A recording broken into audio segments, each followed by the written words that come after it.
Hello, everyone. Welcome back to ESA Cup Season 9. I'm Pastor, joined by Pooble, and we are taking you through this game. It's round 4 of Swiss. It's an elimination matchup. One of these teams will go no further. It's Team YuQ versus MG Aspire. Yeah, another one of these lower matchups we've been saddled with, but yeah, this time it's really where stakes are high. Before that, we've been in the kind of 0-1, 1-1s where there's still a chance you to go either way. Here, you've got to win, or else, as you said, you're out of the tournament. You've got to wait good few weeks until you've got your next opportunity here for where I assume we're going to have another season. So until then, you're just going to be on the bench, really. You have to win these maps, and you have to win them in pretty convincing fashion as well, because it's a lot of work, even if you win this matchup. Yeah, it absolutely is. Still, obviously, got that last round of Swiss next week, and then if you qualify from there, that's when we start to get into the playoff bracket. Massive sort of 8-team double elim until obviously the grand final. But for these elimination games, that's when things start to get exciting, Joe. We now have unlimited overtime, which is slightly scary. We've got our predictions on the screen now, and it looks like it's a pretty clean sweep for MG Aspire. Yeah, I mean, both these teams have had maybe not the best showing so far. We casted the Aspire match for their Yeah. previous matchup, and it started pretty well for them, and then things really went downhill. So I think Aspire is a team where if they can get it done quick, a pretty solid, easy win for them. But if we see YuQ kind of extend things out and force Aspire to play longer and longer, suddenly we could see the cracks start forming, just like we did against Silent Family. Yeah, absolutely. Because again, like you said, they started well. They got that first map win. I think it was 7-3, something like that. And then we started to see the problems start to come in. Obviously, Hmm. that's kind of expected when you start to have your opponent's map pick and whatever, but you get to the decider, things sort of fall away. So we're gonna get some team stats up now as well, as we can see them on our screens. What players are you looking at here, Joe? Because I'm looking at Aspire. There are quite a few with a rating below that sort of 100 base mark. Yeah, usually in these Aspire matches, you see kind of one or two players really take a lot of the stress of the team. Right, we saw Casper a lot in that Silent Family match. Try his hardest.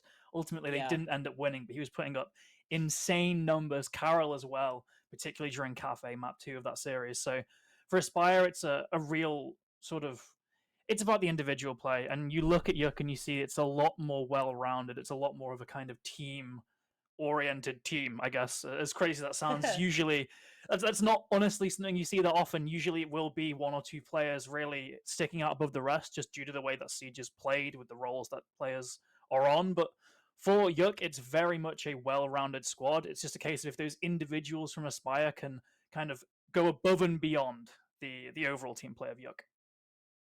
yeah, absolutely. And we'll have to see what maps we play on as well, because obviously some maps favor the individualism more than others, and we have the map veto in front of us. Border, if we do make it to that map 3, does kind of favor that more individual play style, but Chalet and Bank are ones especially where that teamwork is going to be very, very important, Joe. Yeah, just leaning back on that previous series of Aspire, we saw them win the first map being Consulate, and they did put up a very good performance there, 4-2 attacking half to start things off. But then for those other larger maps like Cafe and Sky, they did start to struggle. So I like that immediately they've picked Chalet, a much smaller map that they can really just get off to a hot start.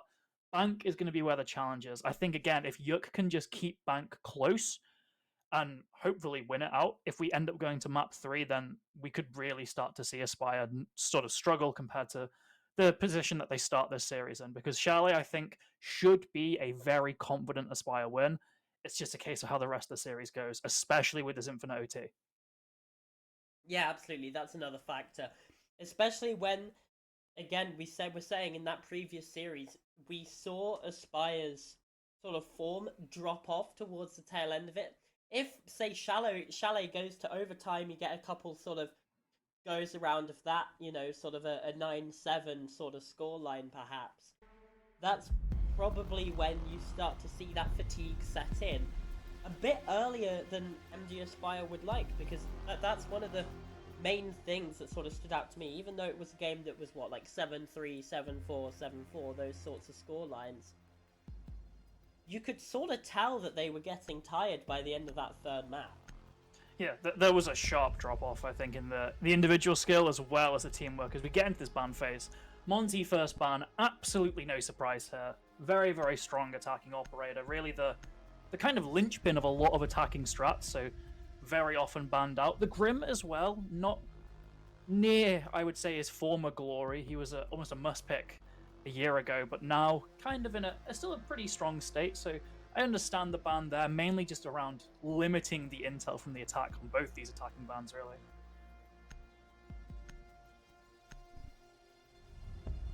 Heading on to these defensive bans, though, the Azami, another pretty common one, sure. She's seen the nerfs, but ultimately it doesn't mean much, right? You know, you're creating these new lines of sights, you're creating these new positions you can peek from. There is really nothing stronger, especially in a game with one-shot headshot like Siege. Just the ability to reshape where you're taking engagements can be so crucial. And finishing off this ban phase with the Fenrir, another very strong operator. It seems like we're saying that non-stop during these ban phases nowadays. The ability to limit opponent's vision, do I even need to explain why that's so broken, why that's so powerful? It's just too much an operator, so I'm glad he's banned out, because it's not a fun time playing against a Fenrir. No, certainly it's not on a map like Chalet with all these different props and beams and doorways you can hide them behind. Attackers need to locate. Yeah, for sure. I particularly like this Azami ban from Aspire as well, just because Attackers have discovered another criticism that we did have of them quite a lot a couple of weeks ago, Joe, was when it came down to the droning. And obviously, if you have an Azami, that A, creates a lot more hiding spots for defenders, but also, if you're expecting where the defender is, because again, like you said, you're reshaping where you take the gunfights, you're reshaping the map. If you aren't droning that effectively, you're gonna get caught out. So to see the Azami ban coming on through here is something that I really like, just because they didn't really, they couldn't really deal with it that successfully just a fortnight ago. They've identified that, banning Azami away, and like you said, she's just generally very strong anyway. But we do get into our first round here of Chalet. Heading over to the French Alps. Going to be a kitchen dining defense to come out first here from YuQ, which is a fairly standard site. Most sites on this Chalet map are pretty viable, but you would say that this is possibly one of the strongest ones. There's going to be a lot of focus here from MG Aspire on that top floor, trying to get themselves across, probably from this library side. They'll want to breach above, have control of the vertical so that they can execute onto the site, I'd assume from Fireplace. However, if things go wrong, there's always the opportunity for some sort of trophy push. Yeah, the real strength of this site for the defense is the fact that it necessitates at least 2 floors being cleared. We see Shimizu virtually unopposed in that basement so far, but there's a quick trade. Eden gets one and immediately taken down. That Zello getting the refrag. Still a 4v4, still favoring the defense overall, but taking down that Wamai, that's a bit of passive utility that can no longer be generated for the defense. It is at the cost of that soft breach, though, so that really could massively affect the way Aspire choose to attack this. Obviously now still have that shotgun, so there's something, but the shotgun, it's slow, it's very limited in its soft breach potential, and we are seeing a bit of a rotate here just to get that wall open. It still looks like it's going to be a top floor push, but another pick from YuQ, this time Atok's getting it. Not looking good for Aspire so far. They have got this main breach at least. Carroll's planning something, but he's almost caught out. 10 HP, does manage to get the response onto Atok's. A very late trade there. 3v3 somehow. Aspire is still in it. Yeah, but it's a dangerous situation. Carroll's only on 10 points of health. Yes, Nexo is low themselves, but that's still 50 more bullets. Well, 50 more HP, sorry. A couple more bullets that you're able to tank when it comes to those engagements. It's those crucial moments that are the difference makers in these fights as well. And with no buck on side, yes, MG Aspire, they're starting to get control of this vertical, but they're not going to be able to clear those positions on the site as easy, which means it's going to have to be face checks, it's going to have to be guns, because they still only got one drone left as well, 9 of them taken away from the side. A C4 out just to try and worry Casper from that position, but Scaps is able to find the kill instead. That's a Kashi going down upstairs. Still 2 players left on the site. Nexo and Crack, they're sneaking around, trying to find something. Carol with the Overwatch, and it's just on Nexo. 1 versus 3, the only benefit that he has is the time. There's 15 seconds left, and Carol needs to get this plant down. The smoke is going to cover off the position. Scaps takes some damage through the wall, but now the push comes in. Burst presence as well. Carol's planting in the corner. I don't know if they're going to be able to clear this. It's a dangerous position, and Nexo's able to win it out. A colossal misplay on round 1, and YuQ get the first round of the game. Yeah, the smoke grenade just being the downfall of the attack there. Usually a lot of... It's the real common pitfall a lot of teams fall into, right? When they have those smoke grenades, they end up limiting their own vision and not that of the defense. We saw Nexo didn't need to push through smoke. He didn't need to really challenge any of these angles. He had perfect cover to go for that planter, and there was no kind of... in the place he was initially, and it would have been fine.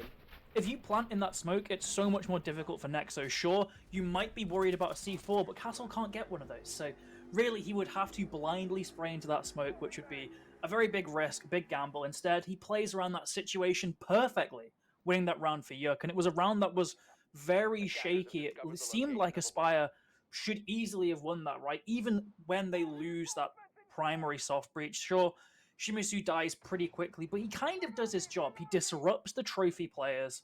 He gets himself in an engagement, and ultimately it results in a trade, so not the end of the world. From there on out, you could see Aspire's game plan was pretty clear. They wanted to clear that top floor, but weren't really going to use it for the execute because they had nothing to really do with it. So they just clear it, they get their kills, they go for the plant. Everything seemed to be going perfectly, but that smoke grenade just maybe misplaced, maybe misplayed, I'm not too sure, but real well done there from Nexo getting that clutch. Yeah, doing a good job of it so far. And now we see the sort of inverse of what we had before. It's up onto the top floor for YuQ and their defense. They are holding down below, at least a little bit, just for maybe some plant denial later on. You've got those mirror windows as well, so it's going to be at least some form of investment in both utility and time from G-Aspire to clear that position. Otherwise, again, there's going to be C4s down below that are very, very difficult to deal with if you don't have a player that's also down there with them watching. You do have the IQ as well, being brought along by Scat, so in terms of that, it's a decent situation, but Zell is able to just find a kill. Next, so maybe a bit too curious there, pokes the head out the window and is punished for it.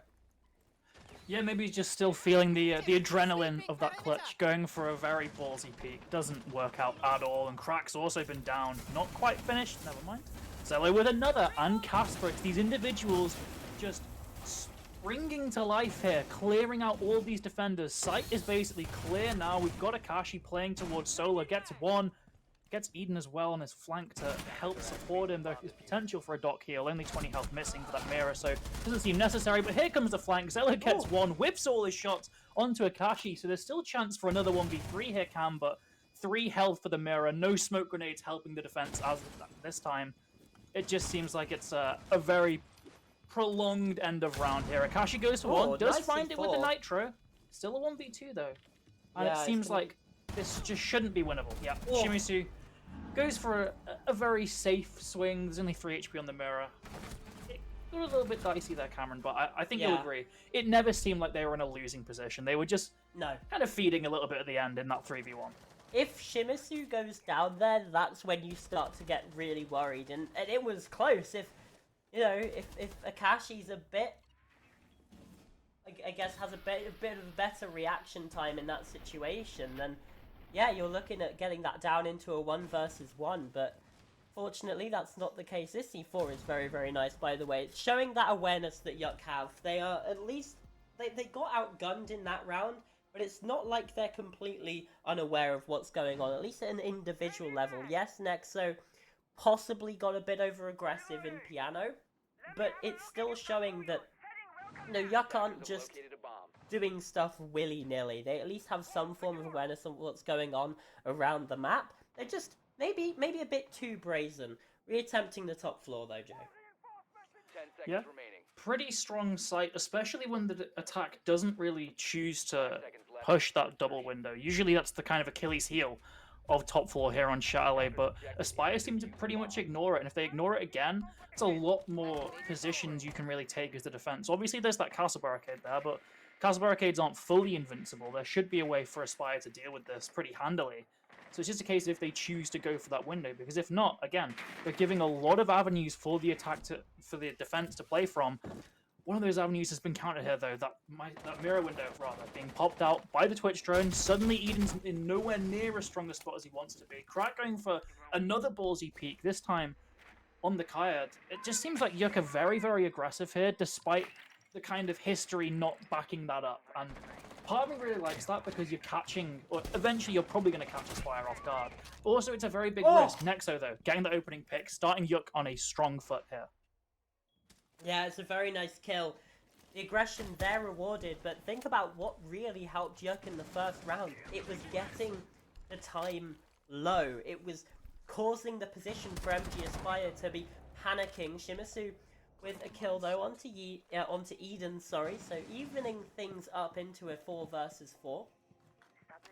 A decent position here for, realistically, both of these teams. The IQ and the Doc both gone, so in terms of impact for the late round, again, you kind of feel like that's a fairly even trade.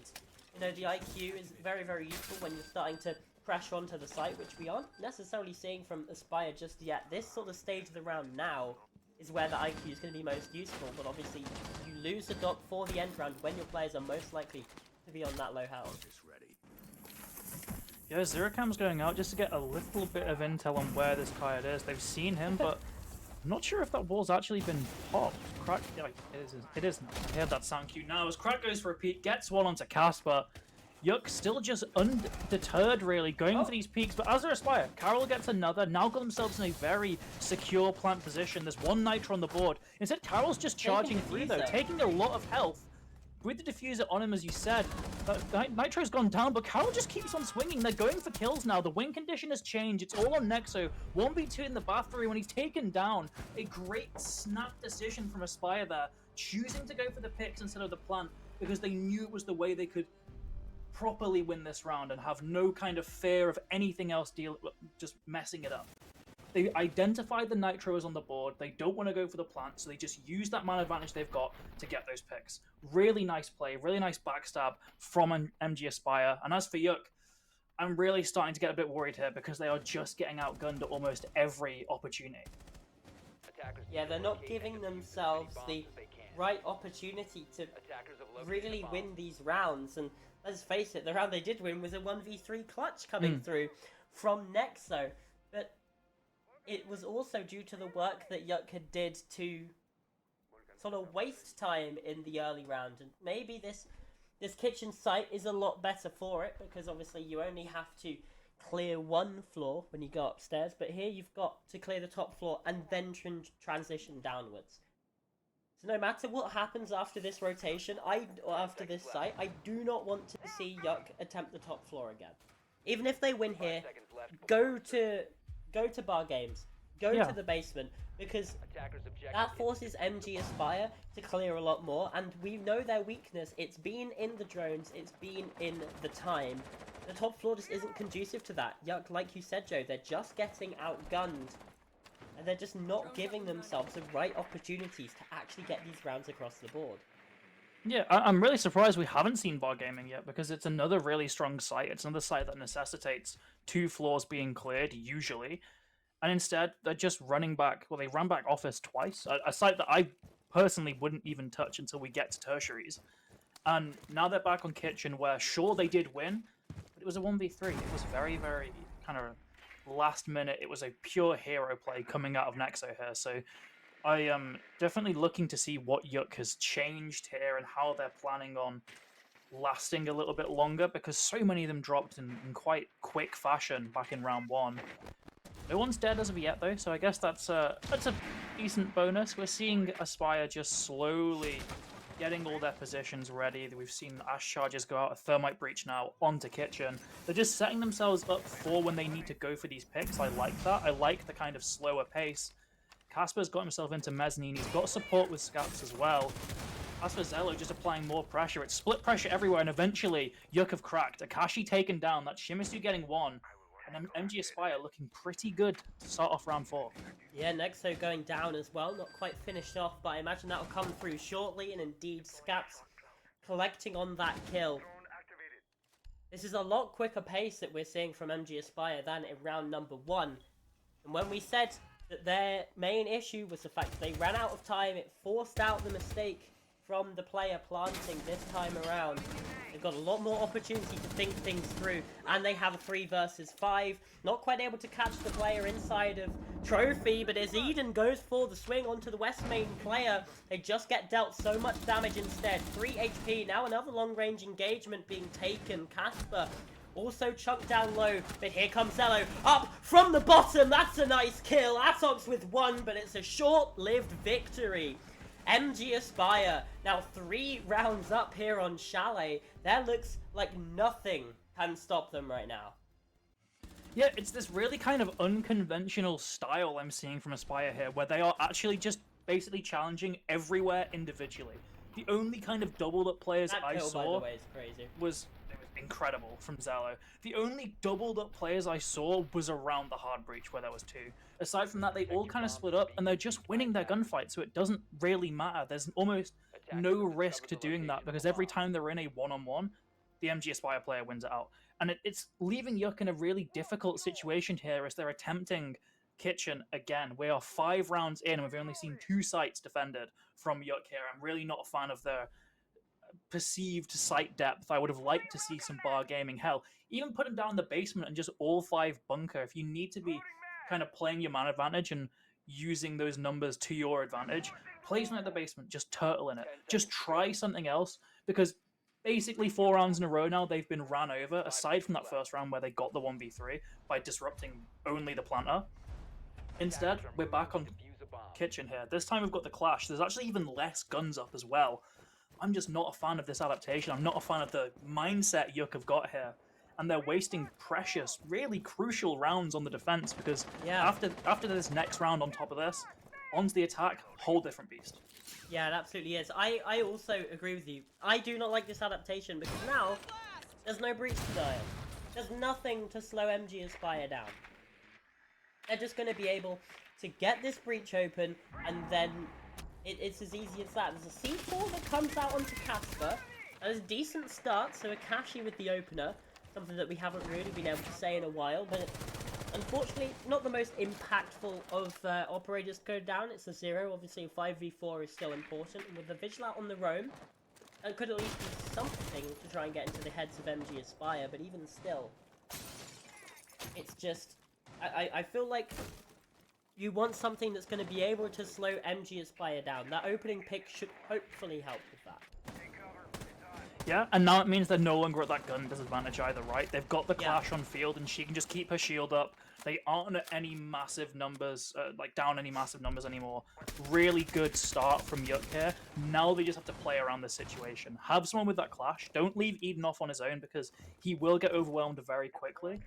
Carol, though, he should be free to get this plant down, to get this breach down, rather. So that's another thing the defense has to worry about. Zello going for this step up towards West Main, but Carol's been down, so this time there is a very clear response from the defense. They aren't letting Aspire get to these positions. Shimisu's forced to jump in, but it's very panicked, very sudden, and he pays for it dearly. Now with 2v3, no longer got the Clash up, so that's something, but Aspire have still got to win 3 gunfights here.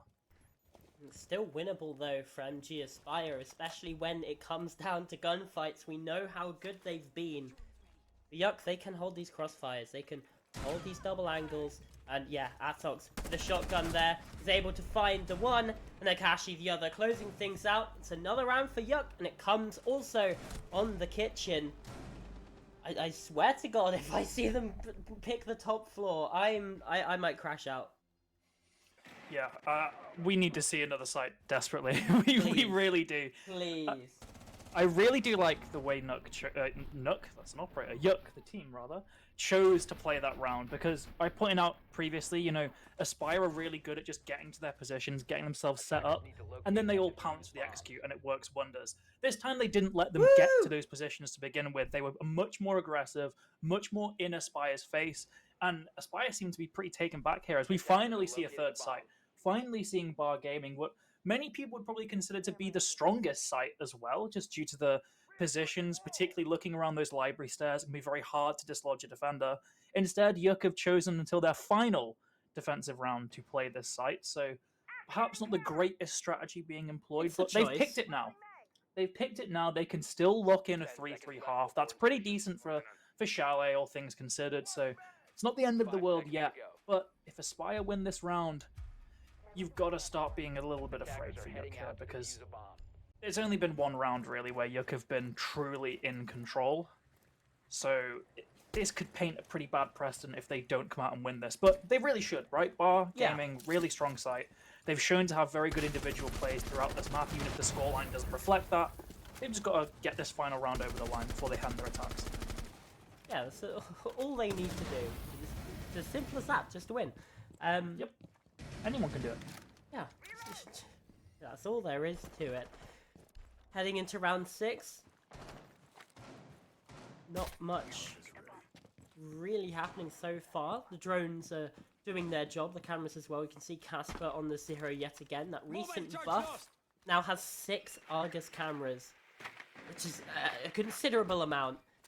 Just can get so much information. He's really got himself a solid place now, where before it was sort of like oh yeah, you can maybe bring 0. Now he's a pretty good choice. If Flores goes in as well, RC are going to be able to take down the shield that's over on the blue stairs. That's an important position to clear.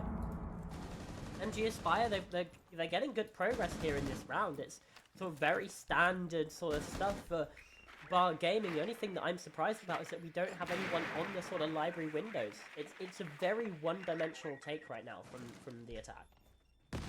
Yeah, they really seem to be against this window play. We pointed out the same thing back on those office attacks, and ultimately it didn't cost them that much, but now, our talks with the opener, already we're seeing Aspire get a little bit stumped here.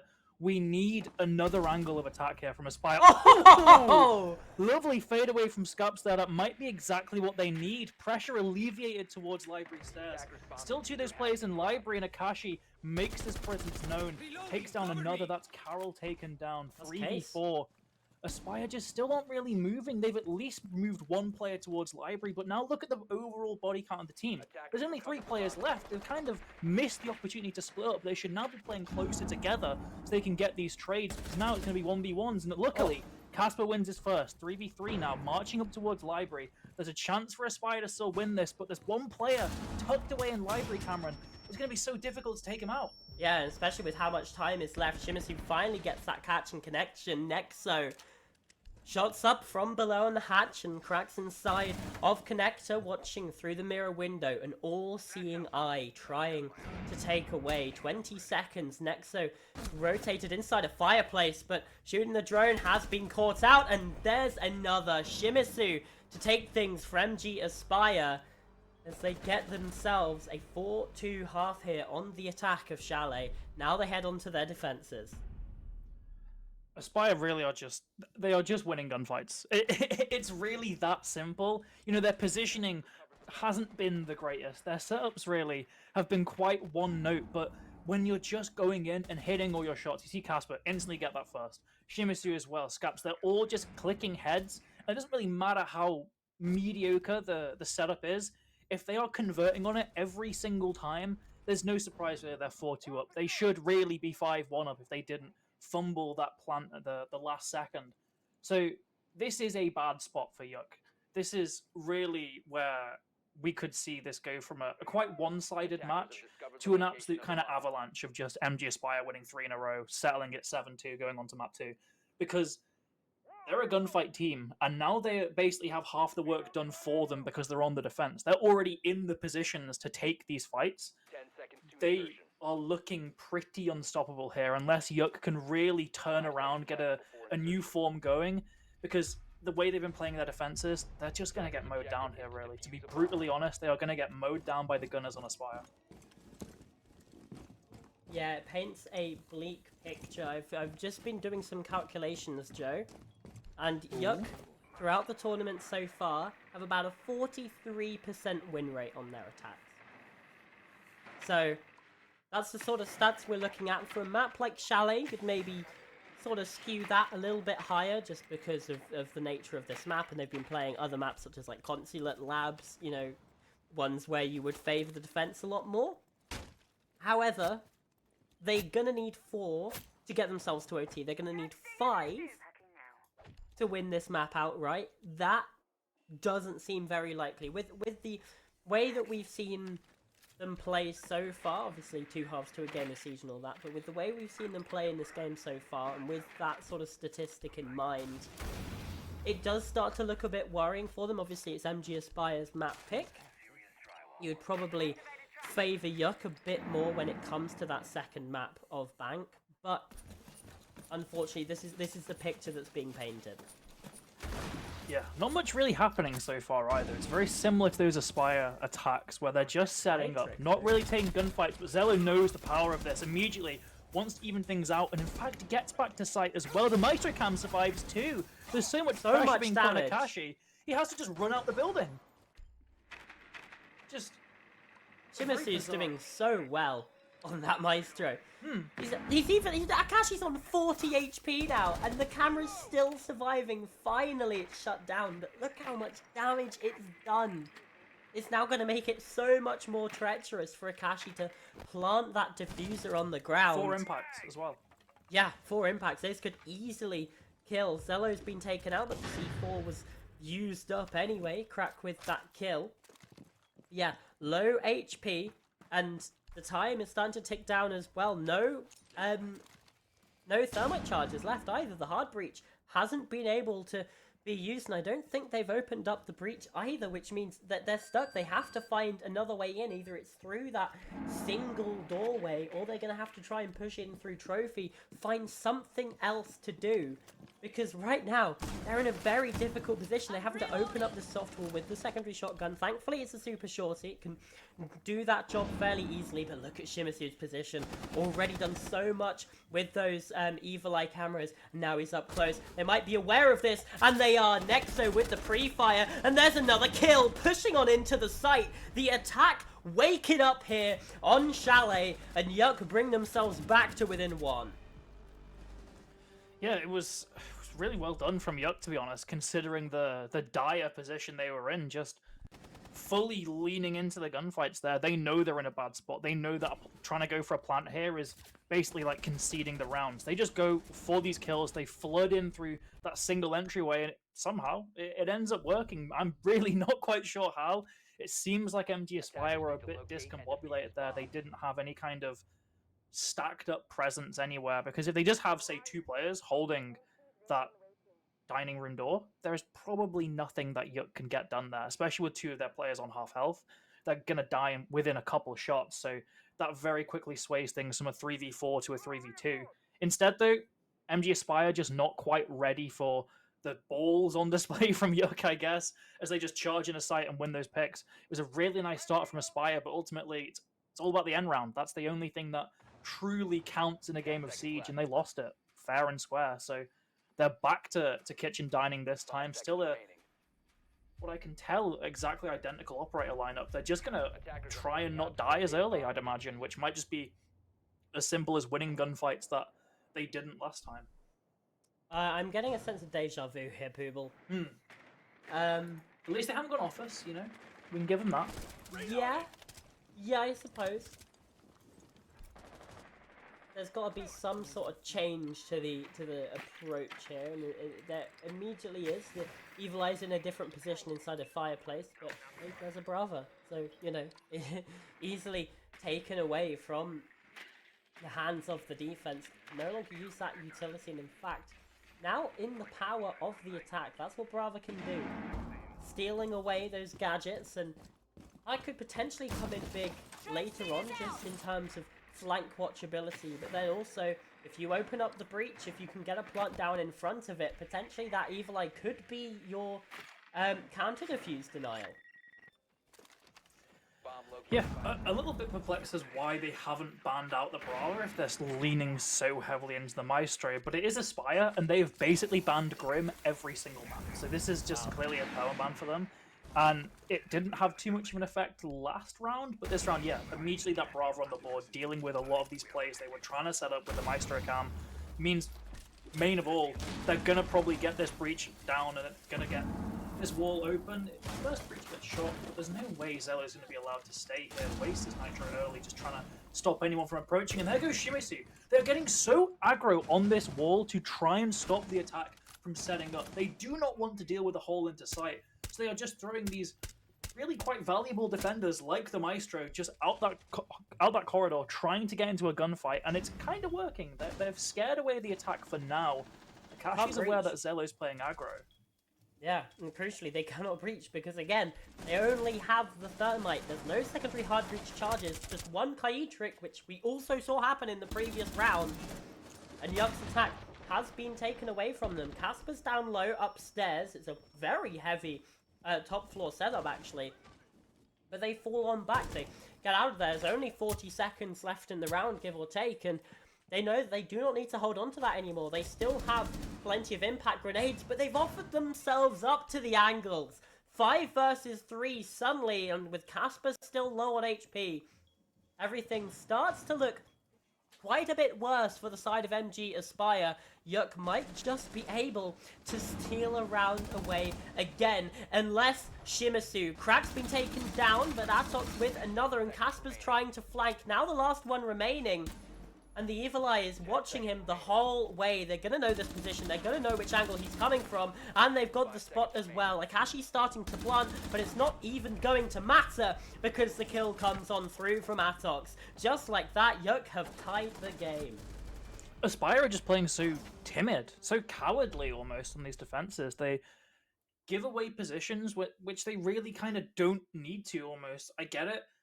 Part of the roam is wasting time, so they want to get back to site as they have full 5, but in getting back to site, they are really just getting mowed down, and they need to just hold some positions, play their life in some of these positions, because if they're allowing YuQ to just kind of corral them all onto kitchen, and then just force all their firepower on these positions, so far it's been working out for the attacking side, and that's not what Aspire want. As you said, they've just lost their round advantage now from 2-4 to 4-4.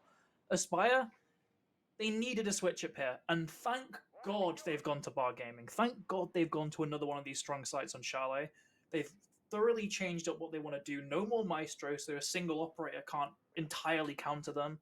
Bringing that Melusi, bringing the Frost as well, just for this more intel on where the attack are going for, and that stall. The Goyo canisters could prove crucial here, because for 2 rounds now, we've seen YuQ basically just stand outside the site, wait for that final 30 seconds until all the defenders are in, and rush those rooms. So those Goyo canisters could make a massive difference here. Absolutely could. A different approach though this time. No Maestro being brought along. Obviously a site-specific setup, or perhaps with the effectiveness of the Brava last time around, they decided they're not going to go for that. Candela's into library straight away. YuQ want control of this area and quickly, but there's no one on this single window. Zello is just sort of here chilling inside the library still. And they send in a couple Candelas. Doesn't scare anyone away, crucially enough. Some wasted utility. Goodness gracious me, Zello is lucky to be alive. Rotating back into the corner and somehow didn't get caught out. Now dips away and still survives. How on earth has Zello gotten away with their life there? Yeah, it's a critical error from the Overwatch there by Akashi specifically. He's the one putting that utility down. He knows exactly what he wants the defense to do. The defender does it, and he has no response there at all. Zello being alive is a real failing of this attacking side, and he still can produce those mine magnets. Not anymore, taken down before he throws it, because he gets very aggressive onto Mudroom. Not sure why. He's using his kind of second chance to just put his face through a window. Either way, that's a pick for the attack. They've got this library control somewhat as well. Casper is still providing a bit of a nuisance. Scops has managed to stem the bleeding a little bit, but Shimisu's taken down as well. Aspire, they're still losing these gunfights, and we were really hyping them up coming into the second half. If they were winning so well on the attack, now they've got these positions on the defense, they should be getting pick after pick after pick. That's just not happening. At the very least, it's even, though.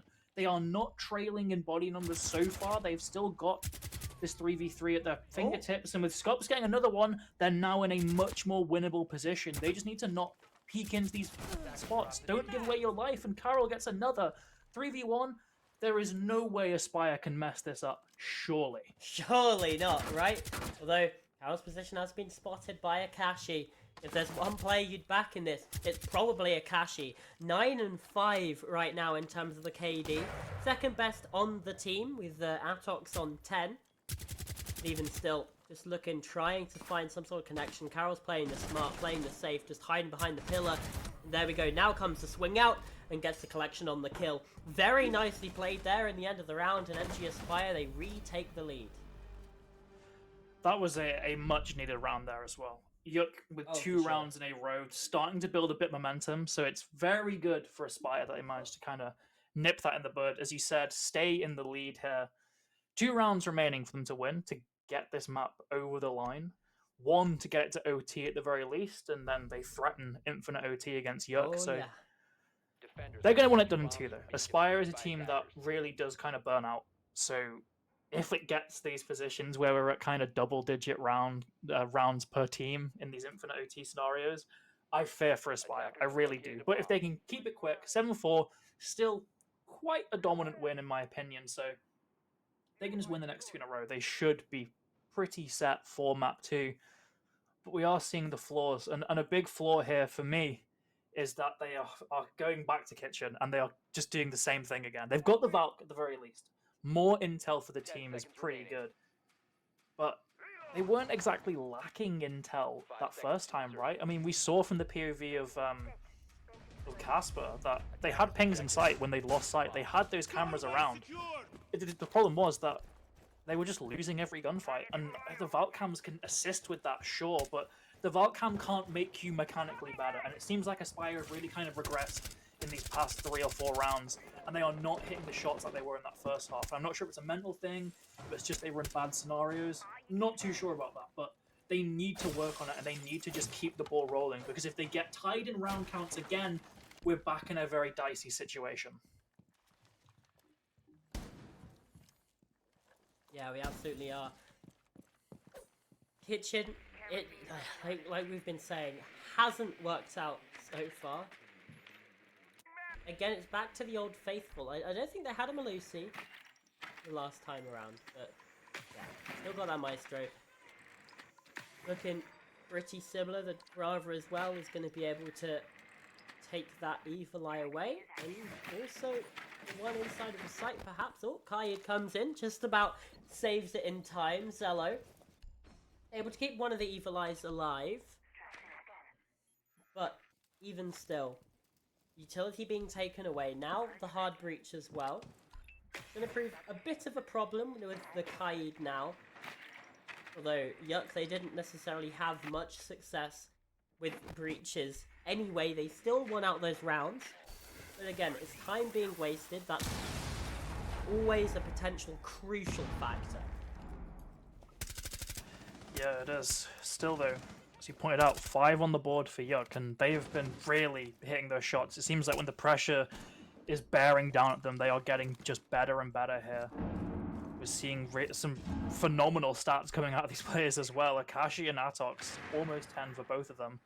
So, MG Aspire, they just need to just really work on their strengths, and those strengths were winning these gunfights. They were doing so well on the attack, and the defense, it's been a much different story, but time's still going down. We're less than a minute remaining now. Atox has still got Flora's drones in pocket. He's still trying to deal with some kind of utility on this top floor, and it's a kitchen site as well. Don't forget that. If they clear this top floor, they've still got to execute on the floor below, and with so many of these players now in that basement, just almost everywhere except the site itself. Atox at least gets 1 through the wall onto Carol, so that's something, but still, again, top floor isn't the site, it's kitchen, and they've now got a 4v4. Yeah, it's been so bizarre to see YuQ. They leave it so late and somehow win every single time. Evil Eye shut down from Shimizu, and now the entry into the site coming in from YuQ. The player going deep. Casper takes him down, and now Shimizu could try and flank, but the smoke grenade, they haven't been able to find it. Eden up close. Oh, how are you alive with a double kill? Scups now in a 1 versus 3. Everything going bad to worse to just the complete worst here for MG Aspire. 30 seconds left on the clock. There's one trying to fight back in, but Eden's still up close. 3 massive picks in the end of the round and brings things back level. MG Aspire, please never play this site again, especially not on this map. I don't like kind of putting blame on players. Shimizu lost Aspire that round, plain and simple. Losing that Maestro cam there when it's so evident that they are going to force a plant down in the final kind of 20 seconds. Losing your one piece of concrete information gathering to just trying to get 10 damage worth of zaps on someone? What are we doing here? Well, I cannot fathom a play like that, really. And just the knock-on effect of that, great from YuQ, by the way. Great from YuQ identifying that because the Maestro cam is destroyed, they can plant in smoke for basically free. Really nice from them. For Aspire, that should never be happening. You have those Maestro cams for a reason. You've been draining down the clock for a reason, and then they all just seemingly make the worst decisions possible. We said this was a very gunfight like favored team, and it turns out that might be at the cost of maybe some of the strats, because I really do not know in what universe the appropriate decision there is to open that Maestro cam. That is the one thing holding that defense together, really putting pressure on the attack, and they lose it for free. Really good from YuQ for identifying that, but that's a mistake that should never be being made. Yeah, it's absolutely not. Fairly undefendable, you would think, and now up onto the top floor, where we've had our criticisms of this site, Joe, I think it's fair to say. The Maestro being brought out again from Shimizu, hopefully this time utilized a little bit more cerebral. We'll just have to wait and see. The Bravo drone destroyed, but already hacking 2 pieces of utility. And again, including those Evil Eyes. Very, very important to get those away, but again, the drones are falling fast. This time for YuQ, a quick double in that regard there for Casper, who's out on this road, causing trouble. Now rotating down the blue stairs towards the basement. That's something that YuQ need to keep in the back of their mind, or it's going to catch them out massively later. Yeah, indeed. Still bringing this Maestro, but again, there's still a Brava on the attack, so this Grimban getting more and more questionable as every round plays out, really. Yeah, I mean, it being a perma as well is very bizarre. Yeah, Casper, as you said, low on health, but still available, and Carol entirely missed her in there. There's obviously, of course, a chance that the drone turned around after we kind of cut from it. Will be spotted now, so he's not going to get anyone off guard from that position. If he did, that would be ludicrous. It's a very, very easy to spot position, but luckily the drone comes through. Atox, one of his Flores drones taken out. He's still got 3 in spawn place. Plenty more destruction possible for the attack here. Wanting to deal with either of these shields, but there's just almost too much opportunity for him to choose here, right? There's so many things happening. And Zello with a beautiful kick onto Nexo, reading the play perfectly, getting aggressive at just the right time.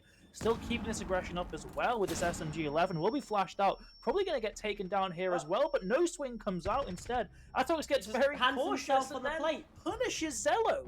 What's happening here? YuQ has got another kill as well from Eden. It's suddenly in the favor of the attack. A 4 versus 3. That shield's going to get taken away by Atox's RCE Rotero. Puts the defense in an increasingly difficult position. Scups is up close. This Goyo canister could be useful, but he's almost too close to it to activate. He'll take his own position away. Shimizu, good swing. Taking out Atox. That's the highest performer, but now Scups has fallen, making it still advantage for the side of YuQ. Not quite. Casper still dealing damage. Now pushing further, getting perhaps a bit too aggressive. Now here comes the Evil Eye. There's still plenty of time to try and take this away, and the other one taking the body blocks, just 3 HP, but they both get shut down. It's a good idea in theory, but now it's down to a 1 versus 1. Akashi downed, and Crack is falling further and further away. Gonna try and get the wraparound here, and he's expecting the push into E-Box, gives his position away, and now Shimisu's so close, surely he knows. This is 1 versus 1, so far away from the diffuser, but he's got this LMG, he can just pre-fire, sprayed down, and Shimisu gets the round for MG Aspire.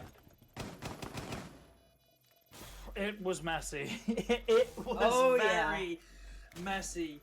And again, you get the feeling when you watch these rounds that Aspire, they are the more mechanically skilled team by far. But the decision making, it just ain't working out for them.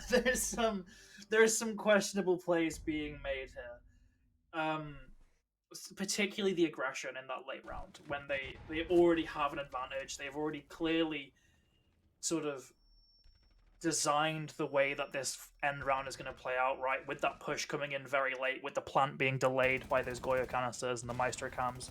So tell me, why on earth is Zello swinging that piano double door? What part of the plan does that fall under? Because to me, that's complete garbage. That's just a heat of the moment decision that is being made by Zello, disregarding the strats entirely, and it almost cost them, by the way.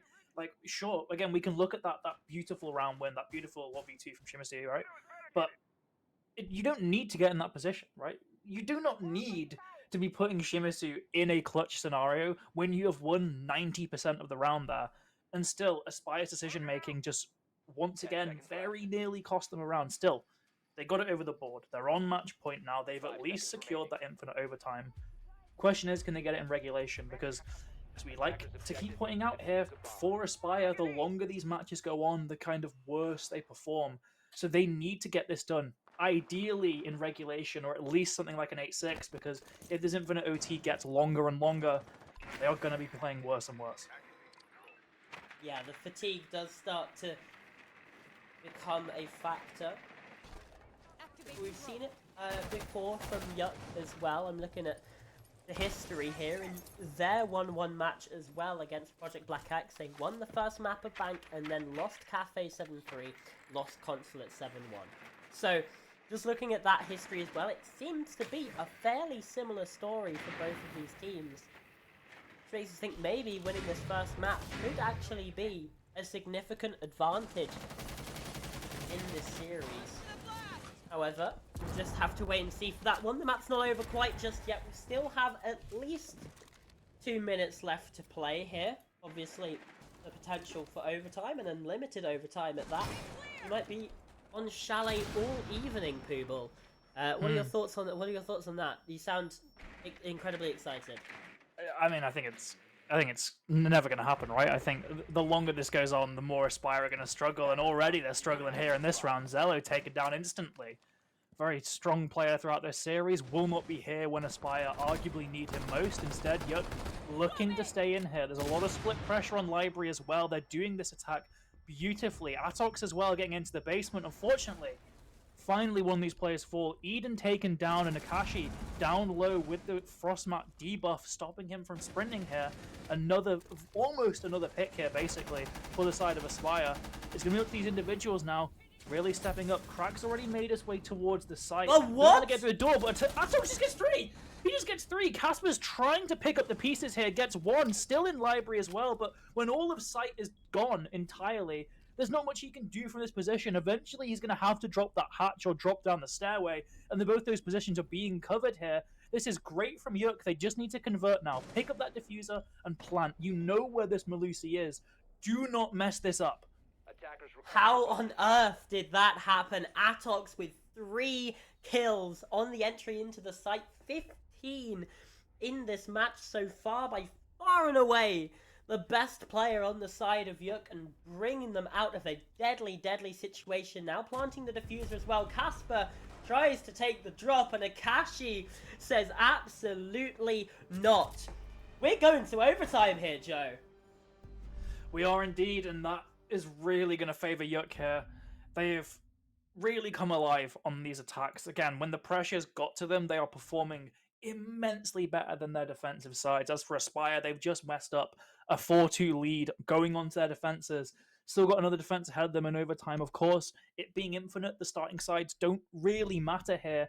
But if YuQ can win this one attack, they get onto the comfort of the defense, and then suddenly they can win it 8-6 just like that and bring Aspire down a map in this series. So there's really a lot to play for, particularly in this round. Can Aspire really buck their negative trend on their defensive rounds? And will YuQ continue this performance? Or are we going to kind of return to normalcy here?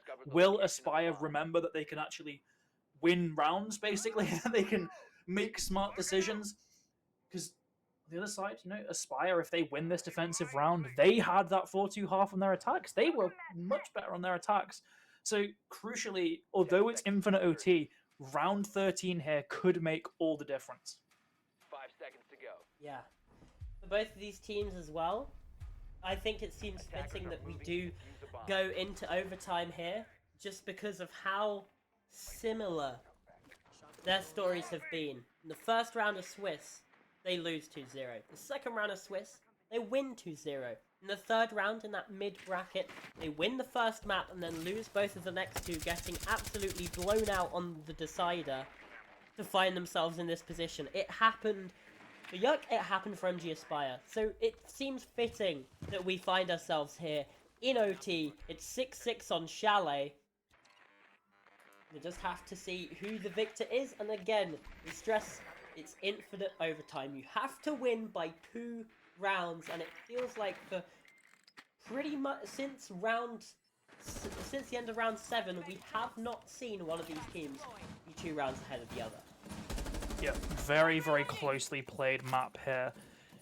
Again, it's all on these attacks, really. Usually you'd say about the defenses, these teams that can really convert the defenses, but they've been poor from both sides. This attack is where we are really starting to see these teams shine. Another early breach, this time below the site. It will not be kitchen defended here. Instead, that top floor. And puzzlingly, again, Cam, no real attacking pressure on that double window. Nothing at all. It's such a crucial part of the site. It's such a thing that really handicaps the site from being a lot better. And it's being ignored again. It's the main weakness of this top floor. Because it forces the defense to always be on edge, always kind of be tiptoeing around these angles and make sure they aren't in direct vision. Instead, look at the comfort they've got here. Zello playing around this corner and window, had that shield in front of him, but even without it, still very, very strong spot here. So I'm just puzzled. I really am. And it's another one-dimensional push. And Nitro doesn't quite get a pick, but Atok's taken down low. That pick could have been what Aspire really needed here. YuQ, though, and almost bailed out there. Yeah, very almost. 37 HP on Atox. Hooks himself a bit closer into that corner now, just to be safe and certain. Nexo's found the pick, takes a swing and takes out Zello. That's massive. That could be the opening that YuQ need, because they still got 40 seconds. There's another kill. It's actually Akashi. Not quite that swing that I thought it was from Atox. Shimizu, though, with 1. Nexo a second. 4 versus 2. Atox has been down. And Shimizu, he's creeping around this corner. I don't know if they're going to be aware of this. He's flanked them completely. Could be 2 kills on a plate for him here. They're just wandering to his crossfire, and he's got no idea. Eden from behind. The 180 nearly comes in, but now it's on to Casper. All the pressure on his shoulders to 1 versus 3 to get Aspire back onto match point. He's got 10 seconds, but he doesn't have the kill onto Eden, and Eden instead takes it right back. YuQ have match point. It's a sad day for Aspire at the moment. It really is. A great start from them, but ultimately, as you said, it's only YuQ on map point now, of course. It's a must-win map as well, because we said, I mean, Bank is one of the only maps that YuQ have won in this tournament. The other ones are Labs and Lair. Big maps. And it's quite the contrast to MG Aspire. Yeah, sure, they've won Cafe. They've also then won Clubhouse and Consulate. So, yeah. It's a bit more 50-50, but we have seen them historically struggle on the maps that are bigger. And Bank, we already have proven history of YuQ success there, and it's their map pick. Yeah. It's must win.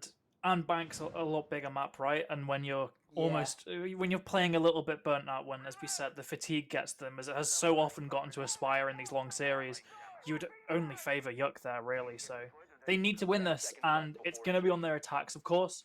They had that 4-2 attacking split. This has been an attacking-sided Chalet, so there's certainly the potential there, but Aspire's real Attackers' objective kind is to of locate a bomb and defuse it. strength on their attacks was that ability to isolate gunfights and win them. Yeah. Same can't be said for their defenses. It seems like they've really been rattled here by YuQ, who of course now only need one more round to win. If Aspire wins this, we're back to dead even. It is Infinite OT. With Infinite OT, you'd really also expect YuQ to win because of Aspire's kind of stamina issues in these matchups. So they need to win this round and then ideally win the next two. There is a lot of pressure on this team here as they are heading into potentially their final round of Charlotte. Yeah, dark times here, but still a glimmer of hope hiding in the shadows there. MG Aspire, they're gonna have to win this round to give themselves even just a chance, an opportunity to take this map home. Something that realistically they're going to need to do for not just their fate in this series, but in the tournament as a whole. Atok somehow is able to flick up onto Scaps. They trade each other out, in fact, for that opening engagements. That is ridiculous, but it's the best player taken down, and there's another 2 picks. It's a 4 versus 2, just like that. Aspire, they're back on the attack, and they're back in form. Shimizu takes out Akashi, and Crack has to clutch up now. The 1 versus 4. It's so damn difficult. It's such a tough situation. He gets himself 1.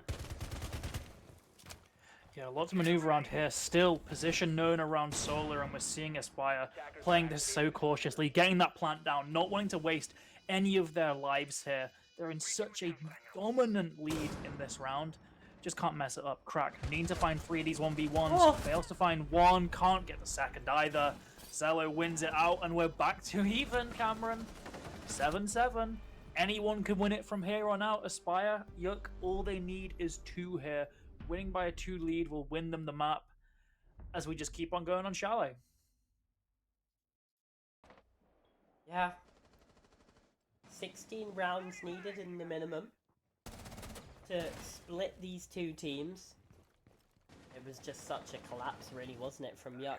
The top floor site, again, it's a baffling choice when they didn't win it like at all in the first half. They decide to go there again. Like, the only site that YuQ have won on the defense is the kitchen. Instead, they go up to the top floor, which we've been critical of all evening, and it's not the right choice for them. Before that point, YuQ had won 5 of the last 7 rounds. MG Aspire, though, they buck that trend, get themselves a much-needed round win. And now it's 7-7. Again, up into overtime, but they have to try and find a defensive win. They've gone bar gaming. This is a good choice.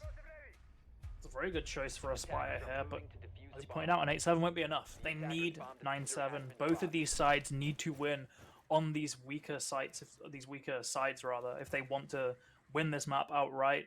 You can't just kind of edge out with an 8-7 pick, and as Observer's pointed out, Case has dropped out there. That's going to already take a little bit of time, as it seems like YuQ are just going through a bit of restructuring on their team. It's now Nexo with that Case. Atox is already very low, though. Already taken down to half health on the entry isn't really the greatest start for him. Just now on drone work, so seems like Aspire are not deterred. They're still getting aggressive. They're still wanting to find these picks, and that's good, because that's what got them those round wins to begin with at the first half of this map. They just need to keep this form going, really. Zello gets out of library alive once again. This time on the Jaeger, not the Wamai. A little bit puzzling there, as I think everyone would agree the Wamai is a stronger operator instead. Just opting for that set it and forget it utility, so that they could have died in library and it wouldn't have meant too much. Of course, they're still alive. They've still got a gun up. Really a good position all around for them. As YuQ just failed the coverage, and Zello goes for another one of these peaks. What is the play here? It's such a similar problem for Zello specifically. They're just sticking their head out of windows for no good reason. It's happened again. And the punishment comes through again. Candela's in towards library, and the Capital Fire in Killbox is not actually going to take away. Somehow Scaps is able to persist just by the barest of pixels. With a second firebolt, possibly about to come through. Atox finds another, so with Eden down, there goes another one. Scaps is able to escape the jump out coming in, but, well, it's shut down just like that. The plant, though, is unsuccessful. Casper's still alive above, but now he's the last one left. Takashi jumps in, shuts it down. And yet again, Joe, YuQ have map point. The question is, are they going to be able to defend successfully this time around? And God help me if they pick the top floor. I think that map, or that round rather, really kind of it showed to me that Aspire are just throwing everything at the wall and seeing what sticks. We saw Zella go for that peak. We saw the run out as well. It seemed like chaos almost from Aspire. They are just trying anything they can muster to win that round, and still YuQ win it out. I think that's a really kind of dire mark for Aspire on this map, because I can easily see YuQ winning this round now, even though it's on these defenses, the side that neither team has really done well in this matchup. Just the way Aspire played that defense last round signals to me that they are almost kind of at their wits' end. They are just desperate at this point, as YuQ still, as you could say, haven't played too well in defense, but they seemed pretty calm, pretty composed, and the same can't be said for their opponents. So they're in this good site, they're in bar games. MG Aspire has a lot of work to do in this round. YuQ just need to not kind of run at windows and not run out of garage like their opponents have.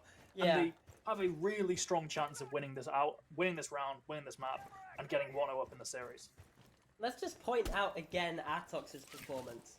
18 and 9, that's a 2 KD. It's nearly dropping 20 in this match.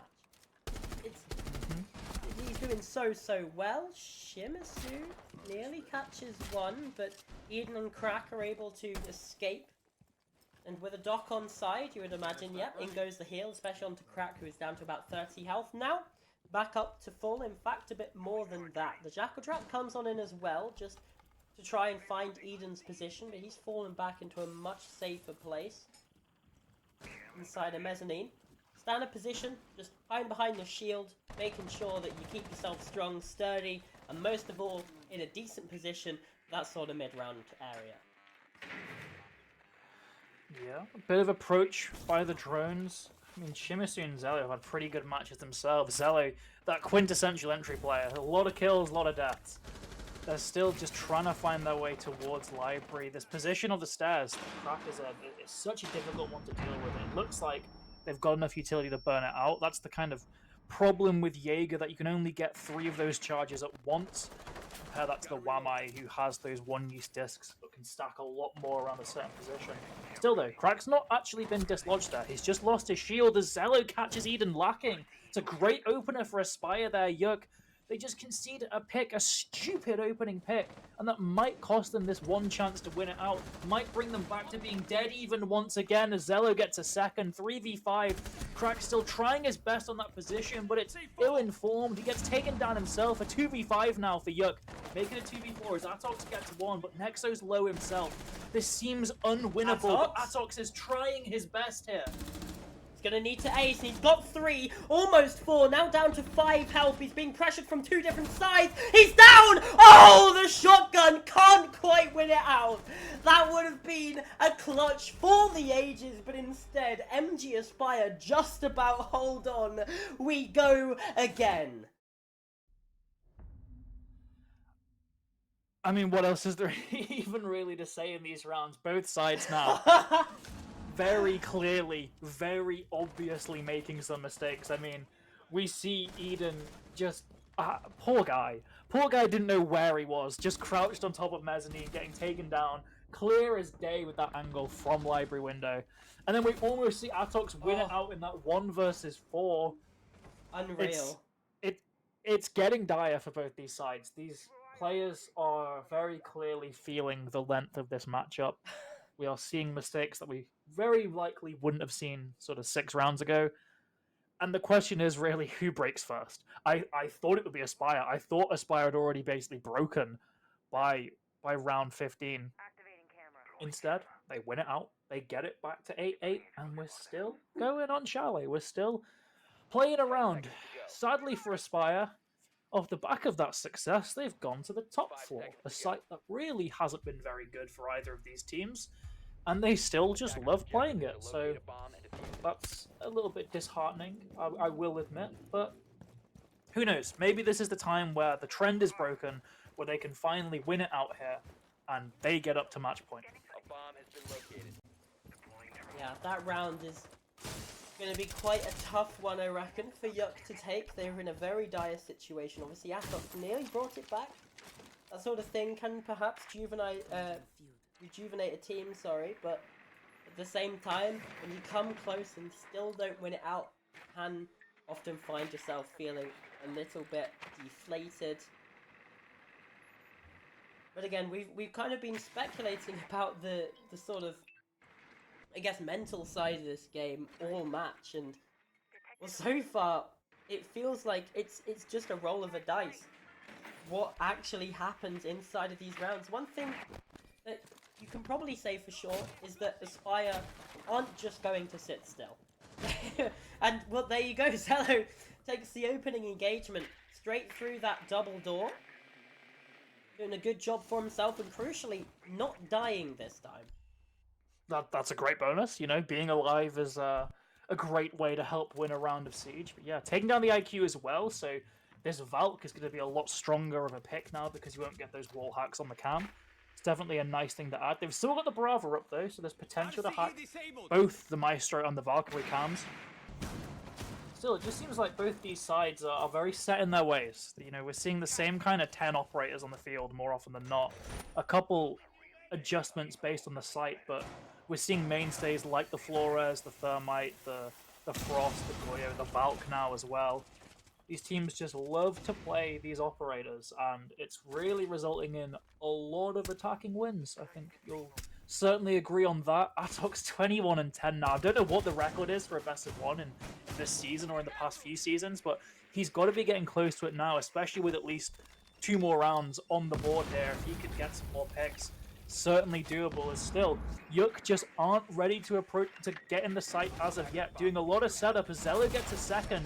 Might be too little too late at this point as Scaps gets another 1v4 now. It's all on Atox. He's had a great game so far, but if he loses this round, it puts Aspire onto this coveted map point scenario. Yeah, and it would be Aspire on map point heading into an attacking round as well. Finally, the deadlock might just be broken by the side of MG Aspire. The Crack's able to get picked back up here by Atox. It's now a 2 versus 3 essentially, as Zello is still down, but push on into the site, shut down by Scaps. There's another kill, but not quite enough. Scaps a double onto that angle. MG Aspire, they take map point. Now just 1 round away, 1 attacking round away, Poobal, from taking this match. If they don't get it done here, oh my god, I'm gonna be shocked, to be honest, because yeah, it's just been attack. The defenses from YuQ have looked especially woeful. We were fairly critical in the first half, and it should have been a 7-5, right? Let's just get that out of the way with. It should have been a 7-5. Round 1 was an absolute fluke win from YuQ. Yeah, they were in no control. We did have a clutch from both sides in regulation. So from that aspect, I would argue the one from YuQ was more egregious, though. I would argue that was yeah, for sure. But if they lost everything. Yeah. And they still managed to win it out. Yeah. Still, that was the past. We're now in the present. YuQ, potentially the final round of play on Chalet. It's going to be in Kitchen, so hooray. It's not on that second floor. I don't think we haven't seen Basement at all. And no, we haven't. That obviously, Basement. Actually. I think Basement, everyone would agree Basement's probably the weakest site on Chalet. But when you've had the horrendous... I think top floor's weaker. It depends how you play. I think it depends how you play it also. When you have the horrendous defensive record of both these teams, I'm surprised one of them hasn't just tried it to see if something different works out here. Instead, it's been too much second floor and a healthy amount of first floor sites. This time will be another first floor site. A kitchen dining site. Really strong. Shimizu almost offered again. Misses both those attempts to get an easy 4v5 straight off the bat. And instead, YuQ hold on here so far. Yeah, I feel like a needless risk there, but you know, they survive. Everything's all good in a 5 versus 5. But again, MG Aspire, they're certainly looking to be in the driver's seat now. They're on their attacks. They've had plenty of success. They've had success as well attacking onto this YuQ pitch in sight. They know how to deal with it. Mirror window being shut down from below as well. Zello has absolutely loved to play down here in the basement on those west main stairs, flanking up behind. Shimizu taking some damage, but it's still not masses. Breach has opened up. This is a positive, something that we haven't really seen from the side of MG Aspire, but Eden has found the opener. Traded quickly by Zello, but here comes Atox doubling down. If this is the one defensive round YuQ win in overtime so far, I will be shocked. A very aggressive peek from Nexo is not punished, but Carol doesn't sustain any damage either. Shimizu looking for this backstab. This whole round could be won off of this play. Scaps, though, takes down Eden above. They've almost got top floor control, and I think it might just be conceded. We could see that blue outline running towards Solar. They might finally have this top floor, and then they can finally think about going for this plant. We've still got Crack above. It still needs to be dealt with. Cams as well around site are going to give away the fact that the plant is being attempted, so there's more setup work that needs to be done here, and I don't know if Aspire are going to sack it all off and just go for kills like they have so many times before. Nexo in another ratty position too. He could catch them off guard here. There's so many things that need to be taken into account, and Crack wins his one. Upstairs, that Scab's taken down. Atox gets another. All on Carol in the 1v3. Takes a little bit of chip damage. He knows there's a player somewhere around here. Takes down Nexo. Takes a chunk of his health with him though. Still potential for a plant. The smoke grenade goes out. If he can get a plant out, that'll be huge, but no. Cut down by Atox, and we go again. We thought the one defensive win would be the dam breaker. We're still just locked in this stalemate. Well. The show goes on. Oh, the show indeed goes on. 9 apiece. These teams cannot be separated right now. We might be on Chalet all evening, Joe. I said that as a joke the first time, but now I'm slightly worried that it's going to be the case. I mean, it's certainly a possibility. We've yet to see the kind of total Aspire crumble that has been seen in previous series when they get a bit long. So yeah, that's good. That shows improvement from that side. YuQ as well, for a team that everyone had pinned as losing in the predictions, have certainly come out and proven that could be wrong here. You know, yeah, they've kept up. You pointed out we've never been kind of too away from each other with these teams. They've still played very, very closely. So that's another good thing. Both these teams have got positives to look back on this this match from. However, at the end of the day, you know, one's going to win, one's going to lose, right? This isn't a group stage match where like you can just kind of shrug it off. This isn't even like an early Swiss stage match where you can shrug off a loss. This is elimination. This is the big games. This is where you really need to win, and if you don't win, then tough luck. You've not had a good day, plain and simple. So we need to see a team winning here, and I kind of agree with you. It could take all night for us to see a team just win this map. I mean, we've already seen more rounds here on Chalet than the entire G2 Sonics best of 3 yesterday in the Montreal Major. Oh. So that's unlucky for EU here, folks. Atox 24-11, by the way. He's doing so well. It's insane that we're seeing this performance be like continued the whole way. Although now we say that has been taken out as the opening death. Still with a 2.0 KD, even despite that, which is ridiculous. Yeah, those performances have still been continuing with a massive part of the defensive win in the previous round number 18. But it's a 5 versus 4 here for MG Aspire. Shimizu getting very, very risky, but Eden can't land the kill. I don't think perhaps was expecting the player to just swing the door like that. Everything settles, simmers into 4 versus 5, but Eden's taking more damage. There's the collection, the kill, 4 versus 4. this is a team of adrenaline junkies, Cam.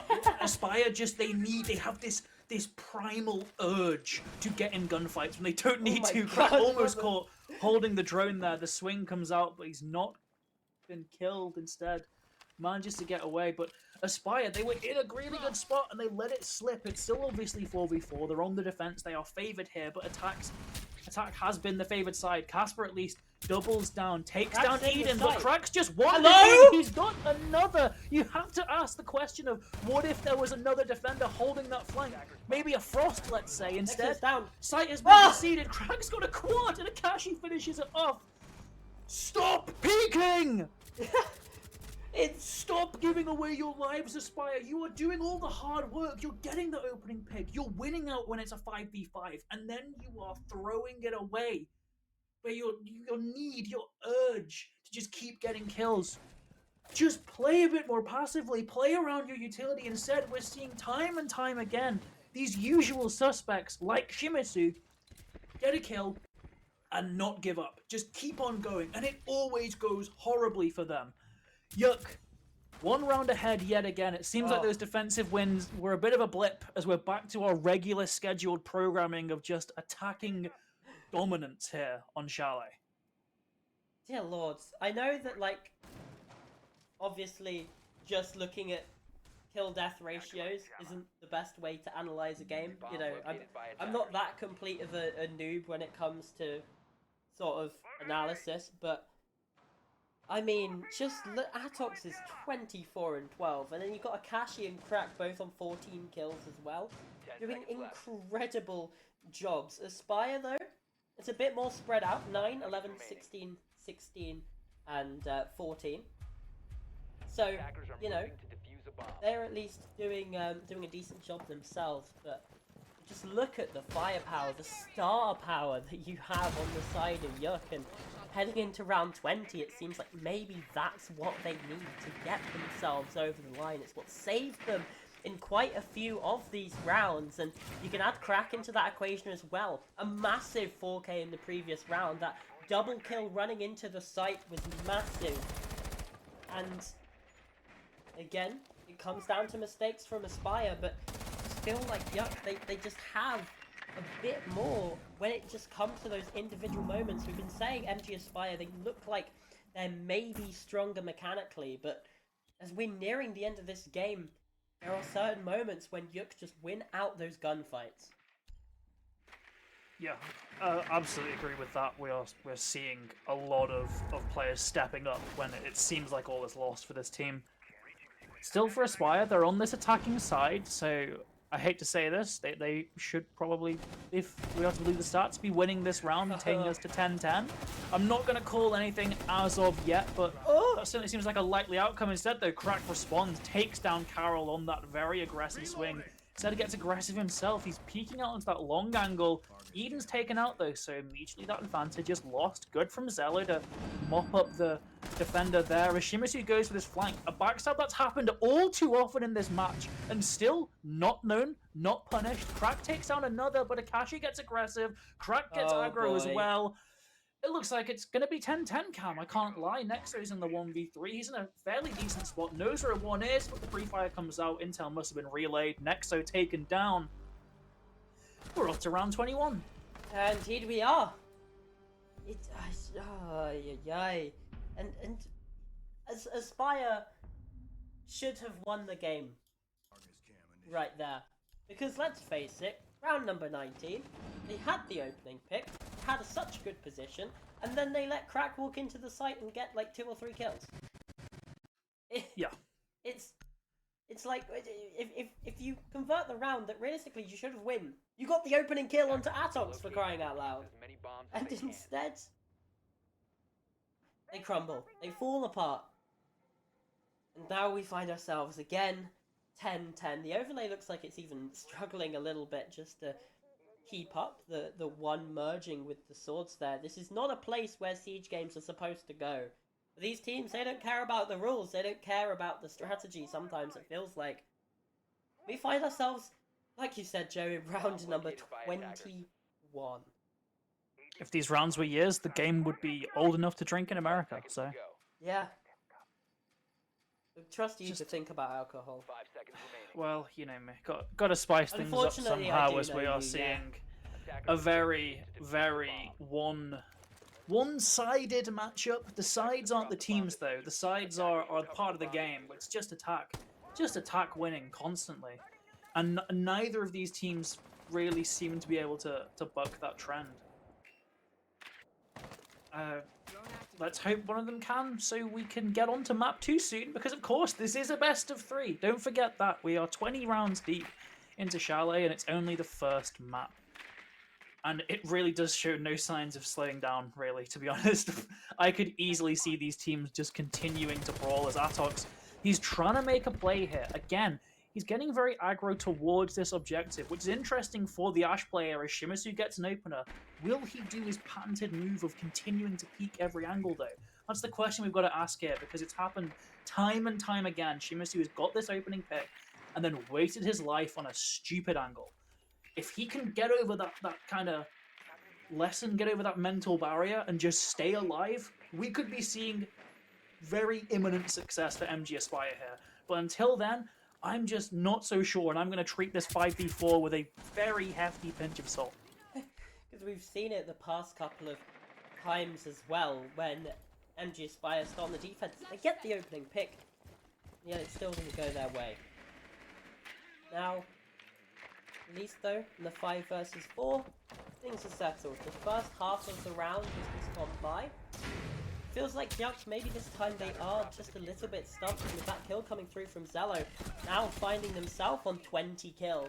The advantage just gets better. Atox though, at least with 1. Shimizu though, Atox a double, surely not again.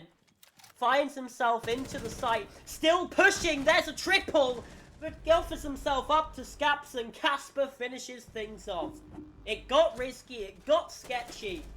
But MG Aspire just about managed to keep themselves afloat, and again they win a defense, again they find themselves on map point. Can they win things out in round 22? Or are we going to see a record in terms of ESA Cup for the number of rounds played in a single map?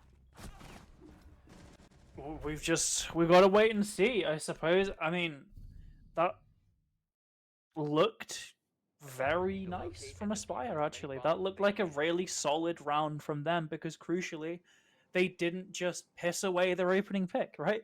Shimizu got that win, and then he didn't just run to a window or a door. Incredible. Who'd have seen that coming? If you can just sustain that man advantage and put the attacking side into more increasingly uncomfortable gunfights, you're probably going to win. Who would have known? Either way, Aspire up 1. Now they've got to go for one of those trusty attacks, the same attacks that we've seen won time and time again this match.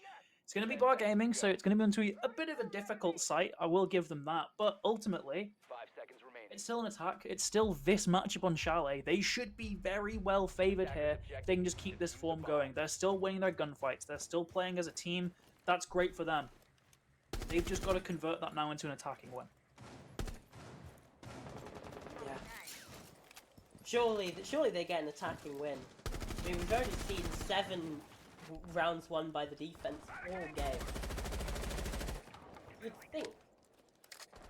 You would think that MG Aspire can get it over the line here, but just sometimes life just finds a way, I guess. And it's been the downfall so many times. But in that final moment, when they get the advantage, MG Aspire cannot put the game to bed. They cannot lock things away. I don't know about you, Joe, but we're talking about fatigue. I'm starting to get tired of this map. The players definitely are going to be. You've got to wonder how that affects map 2 of Bank, potentially map 3 of Borders Zello, though. Potentially had an opportunity there to get into the site, but instead he's been taken down by Eden. Opening pick to the defense. I really think he should have just committed, though, to be honest. It Yeah, seemed so like do he was I. killed on his way out, from what we could gather, so that was potentially a massive misplay that is another one that could have won MG Aspire the game based on how this round ends, because 5v4, YuQ are playing these very fortified positions. It's going to take more time to deal with them. no Capital on the side either, so I'm intrigued to see how they plan on clearing out Library. Usually you'd see the Firebolts, but they don't have any of them. They've not got any nades left either, so actually, what is Aspire going to do here? they are dealing with players in the corner of Library. I guess it's going to just be flash them and pray you can win that gunfight. But Shimizu instead goes toward Mudroom. Crack's been taken down though, so it is a 4v4. Shimizu's moving away from that position. I don't think it's known. A couple shots will give away his spot. Atok's taken down by a Claymore. Now that could be the game-winning kill here for Aspire. 4v3 now. They've just got to convert on this. Nexo caught off guard as well. 2v4 Cam. Chalet might finally come to an end. It absolutely might. There's another pick. It's all up to Eden. And finally, this game is done. MG Aspire, throughout all of the hardship, all of the pressure and the chaos. The game could not say it better. A hard-fought victory. Map 1 of Chalet goes to the team on the right-hand side of the screen. MG Aspire, I mean, just about win. But what about that performance from Atok? Like, I know he lost, but get this man some help. Get this man some help, please. It certainly wasn't a clean win. I have to just say that immediately. That was a messy match of Siege. There really wasn't that much on the kind of strategic side of it. It was a lot of gunfights. It was a lot of panic decisions. Ultimately, Aspire did come out on top. We've been bigging them up, though. They're a team that needs to get things done quick. They burn out quite quickly. 22-round game of Chalet isn't exactly what I'd call quick here, Cam. No. So heading on to Bank, there's potential for this to drastically sway in the other direction. Of course, they could just get it done in 2. They might have a second wind after that really hard-fought victory on Chalet, but I'm still not confident. I'm still very much of the mindset that a map 3 could be on the table, that YuQ could bounce back from this. It all really depends on, has Aspire fixed these long-standing issues in the team? Are they able to actually play and win a long series here? Yeah, and just to point out as well, 2 of those players from Team Aspire that we have been sort of talking about throughout the season, right? It is Shimizu and, I mean, mostly Casper, but this game it was Shimizu and Zello. 22 kills for Shimizu, 20 kills for Zello. It was a bit of a quieter game for Casper, but again, in that previous series, we also saw Zello stepping up big, and the KD just keeps on improving there for Atok. It's the highest rated player on YuQ, and you can see why. Yeah, absolutely. A really sort of phenomenal showing from him. Unfortunate that we couldn't see Atox win out that map because it was a legendary performance from him, but incredible there's still play. chance. There's still time. It's a best of 3. That was only map 1. All Atox has to do to make that worthwhile is win 2 more maps. How hard could that be? Just win the next 2 maps. And the second map is Bank, which we said is a positive for YuQ. We've seen them win it out before in ESA Cup, and it's their map pick. Are they going to be able to do it again? We'll have to find out just after this break, and God knows we need one.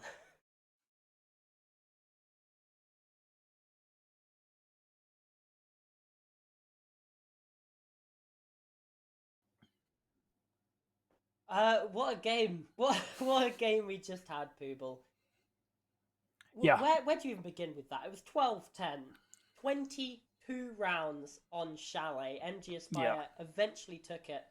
A fun little fact, we did mention it briefly on the cast, but again, just for you at home, that's the longest map that we've ever had in ESA Cup, tied with the Bank in the Season 7 final. So, it's a fairly long game. I mean, it took about an hour and a half to get all the way through. Yeah. We didn't even have any tech pauses or anything like that. It was just an hour and a half straight of Rainbow Six Siege. I mean, it's basically like a 7-5 and a 7-3, kind of wrapped into one map, just to get a kind of a sense of the scale of that map. But that's a full best of 3, realistically. That's over now. You know, we've finally escaped Chalet. We've escaped the very attacker-sided vortex that we were caught in that match. Now we're on to Bank, and I really, you know, I might be cursing things. There's no way we get another kind of Why would you even attacker say that? attacking fiesta. Why would You you know, even say that? look. I never said we might not get infinite OT. The infinite OT is still very possible. It's just it's got to be on the defensive side. I refuse to believe Surely. we are going to get back-to-back 4-2 attacking splits on bank in 2024. Unless, like they don't ban Monty. But Monty's going to get banned. Grim's going to get banned because Aspire permaban Grim for some reason, even though they probably should be banning Brava because they are rocking the Maestro constantly on their defense. Instead, Or just anyone more impactful than Grim. I am. On this map, there's quite a few that are sort of like an off pick to take away. You could maybe try like a cheeky Hibana or a cheeky Ace sort of thing. Yeah, maybe. Or even something like a Deimos. Of course not. They're gonna ban Grim. They're gonna ban Grim. Because why would you need to ban anything else? The Grim ban doesn't make sense to me, but he's their perma. That's kind of what we expected. And surely YuQ banned the Monty here, but they are starting on the attack, so maybe they elect to instead utilize that shield, which we saw a surprisingly little amount of shields on Chalet, really. Like, I mean, they didn't need it. They didn't need. Well, yeah, that's true, but I would have expected a lot more sort of blitz action on that map. I guess when you're not playing the basement, blitz isn't as necessary. But I mean, Bar Gaming still a very, very good operator for that site. No, I like the Monty ban there coming out from YuQ, Yeah. even though they're starting on the attack. I think if Chalet showed us anything, the starting half doesn't mean anything now. Like, you still got to play both halves of that match, whether you like it or not. So you do not want to be staring down on Monty, really, considering how You've got to play things all went 4 halves of the map in Chalet. Yeah, well, if we get to that length of match, Kaid and Azami being banned as well. Nothing too out of the ordinary there. It does mean that we've got the Fenrir up, who was banned out on Chalet. So that it could still definitely be a difference maker in some of these rounds. Obviously, that gadget, incredibly oppressive, sort of reducing the overall vision of the attackers. We're seeing the Maestro again, but I cannot wrap my head around that Grim ban if you're going to be rocking things like the Maestro, like the Capcan, like every round. From being defused by attackers. Especially as well, because they aren't really playing these really out there positions, which is where the Grim really exceeds at like putting pressure on a defender. Instead, they're all pretty close. They can all offer support to each other. It's purely a comfort thing, I would imagine, because it's on every map. But I do not understand it. Because no, it makes no sense to me. There is one operator that is kind of glaringly going to counter your setup, which might not even be brought in this round. Just looking at these initial lineups here, this will be a basement attack, so no surprise that... Never mind, I was going to say no surprise we see the Hibana instead. I think this is going to be more of just a plant cheese, right? Never mind. Back on the Hibana, we saw the sense... We saw the sense kind of shown for a second then, which could have suggested they wanted to cheese a plant kind of early on. Instead, it's going to be a really standard kind of flank denial, roam clear with this Jackal, with this Deimos, and just getting your breaches out of the way with the Hibana. Still, crucial thing here for YuQ though, only one hard breach, and we saw that bite both these teams back in Chalet. Yeah, we absolutely did, and again, no secondary hard breach. Those can openers, even if you don't bring a dedicated hard breach, or just someone with that utility in their back pocket, can be incredibly useful. No Brava, though, being brought along by the attack like we've been mentioning, and that could be pretty big considering you look at the defenders brought along. You've got the Maestro, you've got the Echo, you've got the Capcan. All of those are potentially round enders if you're able to hack them. But instead, just using the old-fashioned method of droning, pinging them out, making sure that no one walks into those traps. And if someone dies to a Capcan now, I'm going to be extremely disappointed. Surely doesn't happen though, right? I mean, that's 3 out of the 5 taken out, so 4 out of the 5, I'd imagine. So there's only one left. That's the good part here. Virtually no chance of them getting a Capcan kill after we've already clearly established that they have that operator on the board. The Echo and the Maestro, though, still could be game changers here. We're not seeing any real aggressive drone work from that yokai like we do tend to see nowadays. Instead, it's very classic, very passive, just playing entirely for that plant denial and not facilitating the roam because there isn't a roam. It's all 5 down on the basement. We are not seeing any kind of pressure put on the attack as of yet. And sure, that can be a really nice setup to have, but when you're dealing with operators like the Jackal, like the Deimos, the ability to see where exactly the defenders are in sight can be really powerful and can really help to sort of facilitating these really late pushes just by giving the attack a bit more confidence in where these defenders are playing. There's no time wasted at all by the defense here, so it gives YuQ a lot of space to kind of play around with. Attackers dropped the diffuser. Attackers have recovered their diffuser. Just the 40 seconds left. 5 versus 5. You get the feeling that this one is going to get to a very scrappy ending. Shouldn't really be a surprise considering all of the ends of rounds we saw on Chalet. Zello here, though, is getting very aggressive. Again, a common criticism that we had. They're doing it again. Prone on the angle. Does find the kill, though. You're playing the Echo. You can't really afford to be giving your life up like this. You are the win condition. And now there's 2 kills coming through. Atok, Akashi at the picks. The impact as well, EMP onto the players, but it doesn't matter. The kills come in for the side of MG Aspire. That could have been risky, but they just about get away with it. I was really hoping coming onto Bank we would see a lovely structured first round, you know, to show that both these teams were refreshed, that they're in the right headspace. That was the exact opposite. You know, we see the Echo flanking in the last 30 seconds, dying. We don't see a man advantage for YuQ just get squandered, basically, because they just wander into Shimizu. What's going on? I expected a nice, structured round of Siege. We didn't get that. To me, this suggests we are going to see a similar style of play from Chalet here on Bank, unless both these teams can kind of upgrade their strats here, because it's very deathmatchy, it's very fraggy, and that was really what caused Chalet to be so close. So I'm hoping we can at least see maybe a bit more one-sidedness on this map, so that we don't go to another 22-round game of Siege, because Infinite OT is lovely. There's kind of a point, right? There's a point where maybe you start getting a little bit sick of a map, so we've already gone through that with Chalet. I would like Bank to be done in not quick fashion, but relatively secure fashion, and Eden instantly getting a pick onto Zello. That's the Wamai, that's passive utility taken off the board for the defense, and that's really going to help with that Sophia, because it's a lot less she has to burn with that gadget. What a surprise, Zello was sticking his bean out of a window. Yep. Who could have seen that one coming? Oh, I get Eden, I guess. if you want to be stickety about it. Because, Eden got the kill. So, into a 5v4 immediately. And, yeah, Joe, I immediately based on that, I can tell that you're going to be right. This is so similar to the way that we saw Chalet go. And it's just so rough, realistically. What is Shimizu doing? What is Shimizu doing? He just offers himself up on a plate, realistically.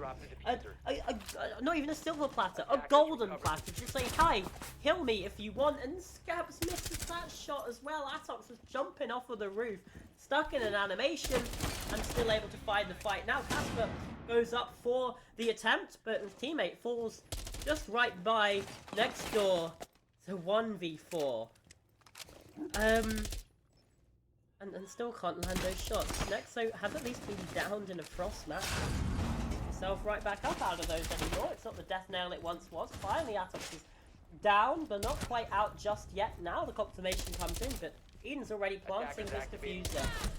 The unwinnable clutch becomes even more unwinnabler, because now you have to try and defuse. Akashi is not even going to let the thought of that enter the mind of Casper, and YuQ tie us up. Oh boy, oh no, I can feel another incredibly close, scrappy, brain-melting game. Okay, I'm going to kind of treat this round in isolation. Yes, YuQ did win that, but for MG Aspire, it wasn't really a case of their setup was bad or they were outplayed in terms of strats. They got cocky, right? They spawn peeked. You saw Shimizu as well, kind of in a very strange position. So you can kind of flag that as an anomaly, is what I would say. But after seeing Chalet, that's not an anomaly. That's just the way Aspire like to play. And it seems like YuQ have kind of got their number here. They know exactly what to expect and they're punishing it. So Aspire, I desperately need you Attackers have to located stop a doing bomb. this. I need you to just play a bit more passive, play a bit more standard. Stop just sticking your head out of windows. Stop playing super aggressive. Just play around your site setup, play around the utility, play around the map. You've got a 10 seconds lovely, remaining. beautifully large map like Bank here. That you can just stick all your roamers around 5 in these seconds different left. rat spots, these different fortified positions, whatever. Just stop going for these Attackers are moving hyper to aggro defuse the plays bomb. because it's getting more and more clear. It already was pretty damn clear in Chalet, but now even more so, more and more clear that YuQ know to expect it and know how to deal with it.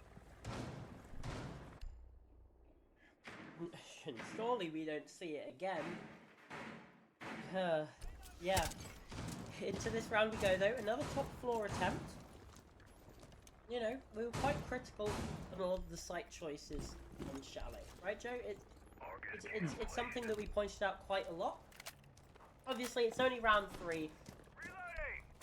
If MG Aspire buck up their ideas, you can absolutely count that previous round as a one-off. You can feel fairly confident that this time they should certainly be a lot better, but part of me does wonder and worry whether Staff Room might be a better choice, an open area, just because that is looking like to be more of the secondary site, at least recently. Still, the top floor can be fairly strong as long as you don't let YuQ get access to the site. Because as soon as they have access to the site, they can get that diffuser down, they can watch it from the windows, and then you have absolutely no harm.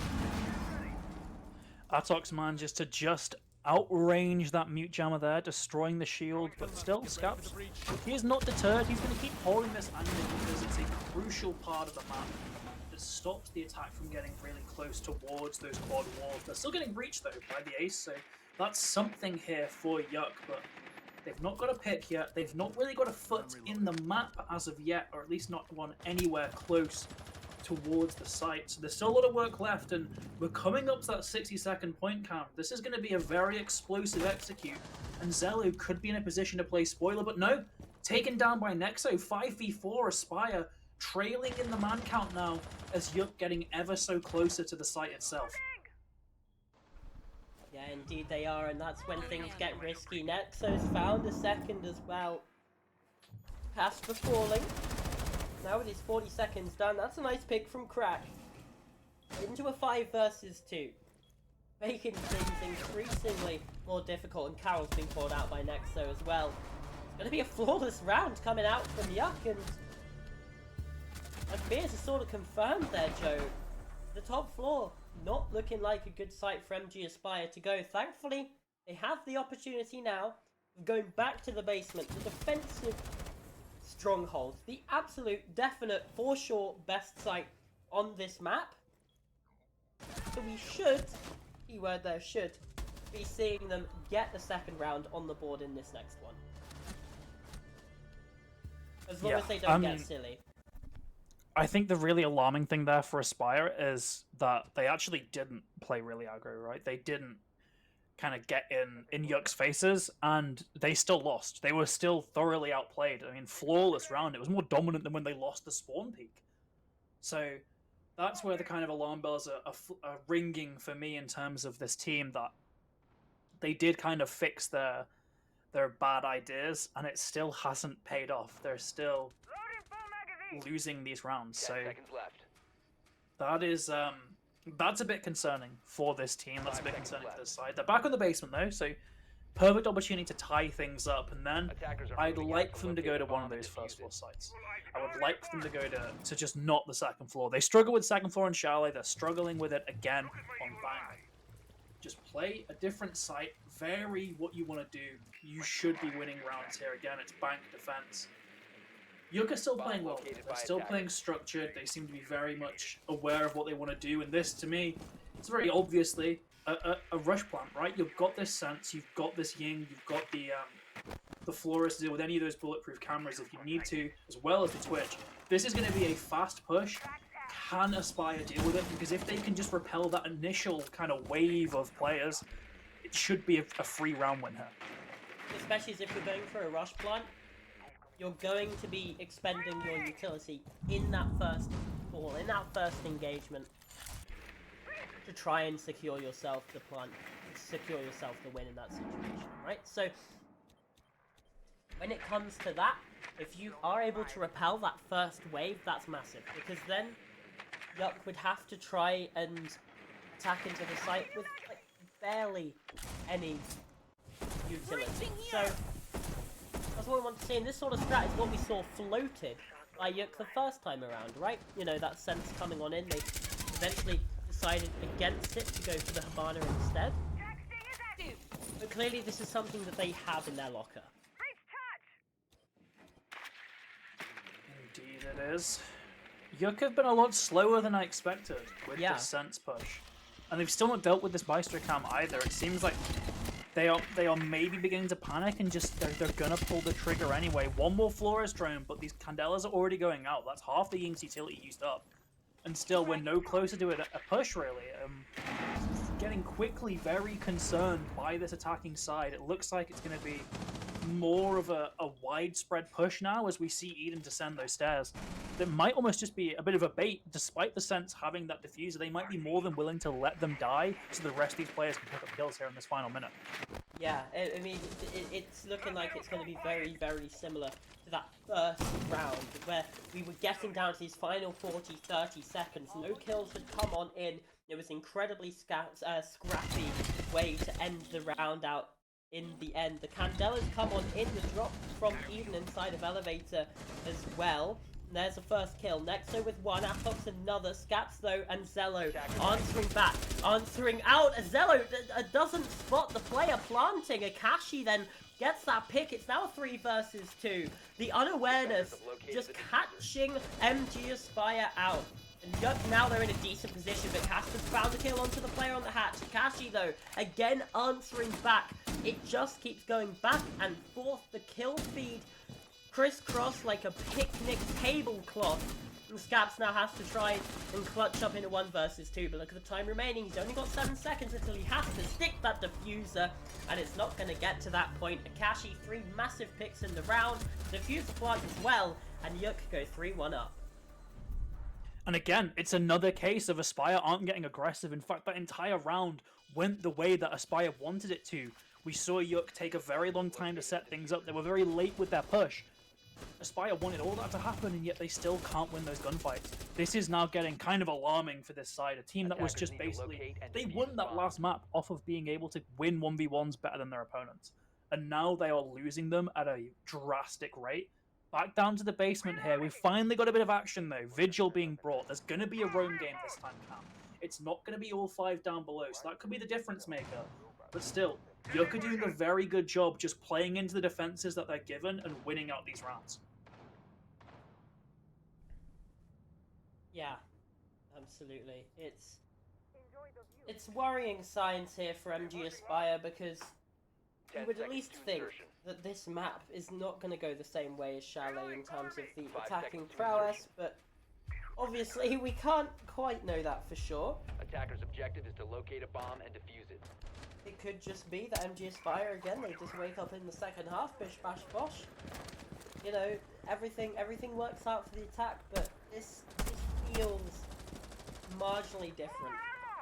It's not just mistakes from the defense. It's not just sloppy plays. Yes, obviously, you've got your fair share of mistakes. I'm not going to say that's not the case. Obviously, in the previous round, a glaring issue is that Zello didn't spot the player planting on the board. That's just one example of the mistakes we see from all across the board, really, on MG Aspire throughout this half. But there have also been rounds like round 3, where MG Aspire play, in my mind, and your mind, Joe, fairly well. They're not offering themselves up for free, and then they get flawless.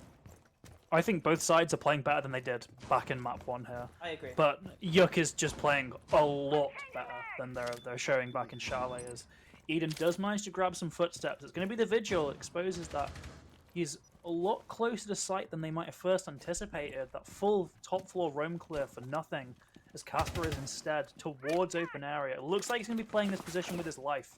As far as I can tell, both those hatches are closed, so He's just going to be wasting time and trying to get a pick. He doesn't really do either here. Atox takes him down instantly through the wall. Gets a second, in fact, as YuQ just not stopped here on these attacks. Zello been taken down. They're looking to make it 4 in a row here unless the 3v5 can be pulled off. This is a drastically different YuQ side from that first one. Shimizu gets one, but quickly traded. Never in doubt, really, for this side, as Carol's taken down low as well. It's almost certainly going to be a 4-1. Control C, Control V, realistically. Carol, though, does answer back. Attackers have located a bomb. There's still a chance in this round for MG Aspire, and there's one thing we've learned, Joe, over the course of this series so far. It's never to call a round too soon. We've still probably got 2 or 3 whiffs left in the tail before this round is done. In just these last 45 seconds, what are YuQ able to do here? Because they've hit a bit of an impasse, right? They're still trying to get into the site. The drones keep coming in to find the locations of these players, and the Jackal tracks are going to help that as well. The Scaps inside a red has been spotted out, but again, there's not really anything you can do. The sense wall comes in. Roly-polies making their way across the site. But nothing comes from it. It's just empty pressure. It's 10 seconds left. not 10 seconds left. great. My feed is dying, I don't know if you're able I'm seeing to... a plant going down though, but looks to be an attacking win here. I mean, Yeah, YuQ, not surprising. again, like, YuQ are kind of playing this very standard in terms of getting to the execute slow, but all the work they're doing before that is just helping them get over the line. Not even get over the line. Get over the line implies it's close. These rounds haven't been close. MG Aspire are just kind of crumbling here, and it's the thing we feared. The thing we feared the most about this team is that if they can't win 2 quick maps, they are done for. They got that first map very ever so slightly across the line. Here, though, they are dropping rounds like flies here. And YuQ are just getting better and better with every round that passes. This final stand, potentially, for MG Aspire on bank defense is going to involve the new operator, Skopos. So more potential for a roam here. I think the big issue last round was there was a single vigil, and there was no one who could go support him. Once he was kind of droned out, he was going to die. So at least now with Skopos, the potential to go for those wide roams, go for that time wasting, and then teleport back to site by getting in the other shell, that could be what Aspire need, but even so, they'd only be getting a 4-2 here, Carmen, and that's really not good enough for a bank defense. Yeah, it's just... I don't really know what to say or offer as any form of consolation, really, for MG Aspire at this point. Attackers have located a bomb. These defenses, aside from round number 1, I suppose, although even that was very, very scrappy, they've looked woeful. Yeah. And that's I don't like to make like general sweeping statements about teams that lightly, but unfortunately, it is just what we've seen. Well, they found the Skopos shell. Yeah, they've got the Claymore on it, but the shield is in front. That's just going to block the... I don't even know if it triggers a Claymore anyway in that state, even if you do go for the... Yeah, they just go for the kill anyway. Yeah. I mean, yeah, what will happen there is if you place a Claymore in front, as it's activating, the Claymore will go off, but the shield's still in front of it, so it takes no damage. Intriguing. So, yeah, if you want to, if you can, place the Claymore behind, because obviously, well, then you definitely get the kill. No shield in the way if the Claymore is behind the Skopos shell. Yeah, either way, not a fan of the way MG Aspire have chosen to approach this round, because it's yet again 5 players on site, and basically every time that they've given YuQ this freedom, they've got a plant down, they've won the round. Atox doing it one better, getting it into a 5v4. Shimizu just caught completely off guard despite being droned out there. YuQ's doing a phenomenal job in this now mid-round, just entering this execute. They've just got to get this pace down. Once they do count, it's done deal. It's a 5-1 half. Can MG Aspire repel this in the final 45 seconds? Yeah, it's the question that we've had quite a few times in this half already, and the answer, for the most part, has been yes. The EMP goes in. That's a nice pick, though, from Scaps, using their gadget as well. The RC Rotero forces them away from the angle, but Zello's found another pick. 4 versus 3. Things in the favor of MG Aspire, but YuQ answer back. Casper not going to let that one go too lightly. Another pick. Atox trying to bait out a swing. A defuse plant. Perhaps Zello. Oh, nearly taken down, but instead it's Carroll to find the kill. The second round, finally, for the side of MG Aspire. Finally. I mean, at the very least, Aspire can take away from this half that, like, they're ending it on a high, right? They're coming onto these attacking rounds off the back of a round win. That's a teensy tiny bit of momentum, so that's something. And I guess it's not the worst half, you know? I guess it's not the worst thing, but 2-4 down, heading on to bank attacks is not a great sign. Obviously, we did see an attacker-sided Chalet, but bank isn't Chalet. And I would be shocked if we saw 4 rounds won by Aspire here. So Surely not. time for them to prove me wrong, I guess. Time for them Yeah. to prove me wrong. Take this to OT. Another 22 rounds is what we are surely in for here. Oh, but God. it's going to be the second floor again. A site that was Discovered the location bad of the bomb. for Aspire. They played it twice, lost it twice, if my memory serves me correct. Yep. So it's not a great statistic. Let's see if YuQ have got something up their sleeve to help out with that, or if they will 10 also seconds left. fall to this curse. Obviously, sides have been swapped, so anything could happen here, but these second floor sites have not been good for the defense all day, really. Back in Chalet as well, office bedroom was attempted constantly and failed more often than not on the defense. So let's see if YuQ can nip this trend in the bud, really, and show that they can win on all these sites here on bank. Yeah. It just needs 3 defenses here to take us into border, which you would say is likely. But again, trying to predict anything in this series has been an absolute nightmare. And possibly the most complicated thing I've done all year. And I'm studying university mathematics, so that shows you just how ridiculous this game has been so far. Shifts an opportunity there to get an early advantage, but doesn't find it. Still stuck in the stock room. They've almost taken down Crack there, but instead it's Atox, a phenomenal player back in that first map, looking to equal that scoreline here. 8-4 so far as we've just entered the second half of play. Casper those even things out. Eden's been taken down, so again, that's something here for Aspire, something they can work off of. How it stops actually in this stock office, just trying to take out someone. Still, finally managed to take down Atox. That's good. Aggression from Akashi isn't punished immediately, but Scops is there to trade things out. Nice round so far from Aspire. They've got this man advantage there, getting very, very close to the site. Missed shots there onto Zello as well. Crack could have really opened this round back up for his team, but can't. Still a 2v3, still down by 1 man, and it looks like this execute is very imminent. Nexo's position's known, Cam. Surely he dies on this angle. Does manage to slip away. Oh! Beautifully placed shots by Scops there. All on Crack in a 1v3. Can't get anything done. Zello takes him out. That's 2 in a row for Aspire, and suddenly you could argue maybe they're getting themselves back into this map and looking to finish this in 2 maps. The attack inside, again, it's proving strong.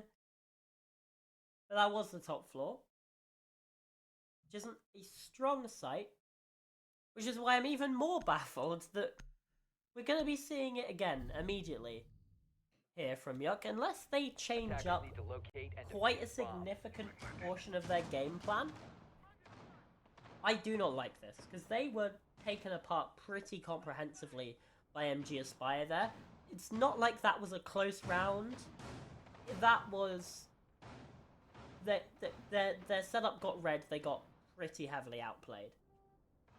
Yeah, I suppose the only major change that I could see working is a bit more emphasis towards stock maybe, and not allowing the attack to get in there to begin with, because that was the crucial part. We saw Shimizu in there, then we saw Scops go in there. Scops gets the 3k from that position, so if they can just stop them from getting in there, we're seeing frost mats again being placed. There's a chance things could be changed. But yeah, I agree with you. Second floor really shown to be a weak site throughout this map, and I'm not a fan of it being reattempted here, especially when you've got those two first floor sites as well as the basement that you could be going to. Let's just hope that YuQ is getting these bad sites out of the way with early, so they can just play their game down on these better sites. That's the only kind of silver lining I can take away from this, because this is looking like it could easily be 4-4. Yeah. Again, don't see the chain. Father goes in, but it's only a distraction as the shield gets taken away. Forces Akashi out of this position. He's still watching an angle onto the windows, but now there's more areas to watch, more danger from every different side. Square as well is somewhere that's going to have to be of focus. The attackers bombed a Again, they sit back. Crack, though, does open out the scoring here inside of round number 8. The first kill going their way, and Carroll is taken down. That's the hard breach. Fairly important operator, in fact. I think most of that utility had already been used to open up the stock position, so all in all, it's a decent start for YuQ, and it just gets better. Zello downstairs has been taken out by Eden. That's a very nice pick to find. Yeah, and that presence being known around that lobby area has just stopped the rest of those rappel players. We saw Casper diverting his attention towards that window. Shimizu's been taken down as well. YuQ having a phenomenal bounce back here, ensuring that MG Aspire don't get any more momentum, any more wind in their sails. They want to end this quickly, get to map 3 quick, and finish this series in 2-1 fashion, unless Aspire can continue this comeback.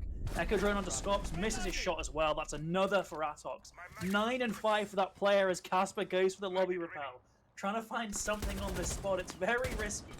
Damage dealt onto Nexo, but he can't continue here. Has to get back on the roof. This is precious time getting burnt.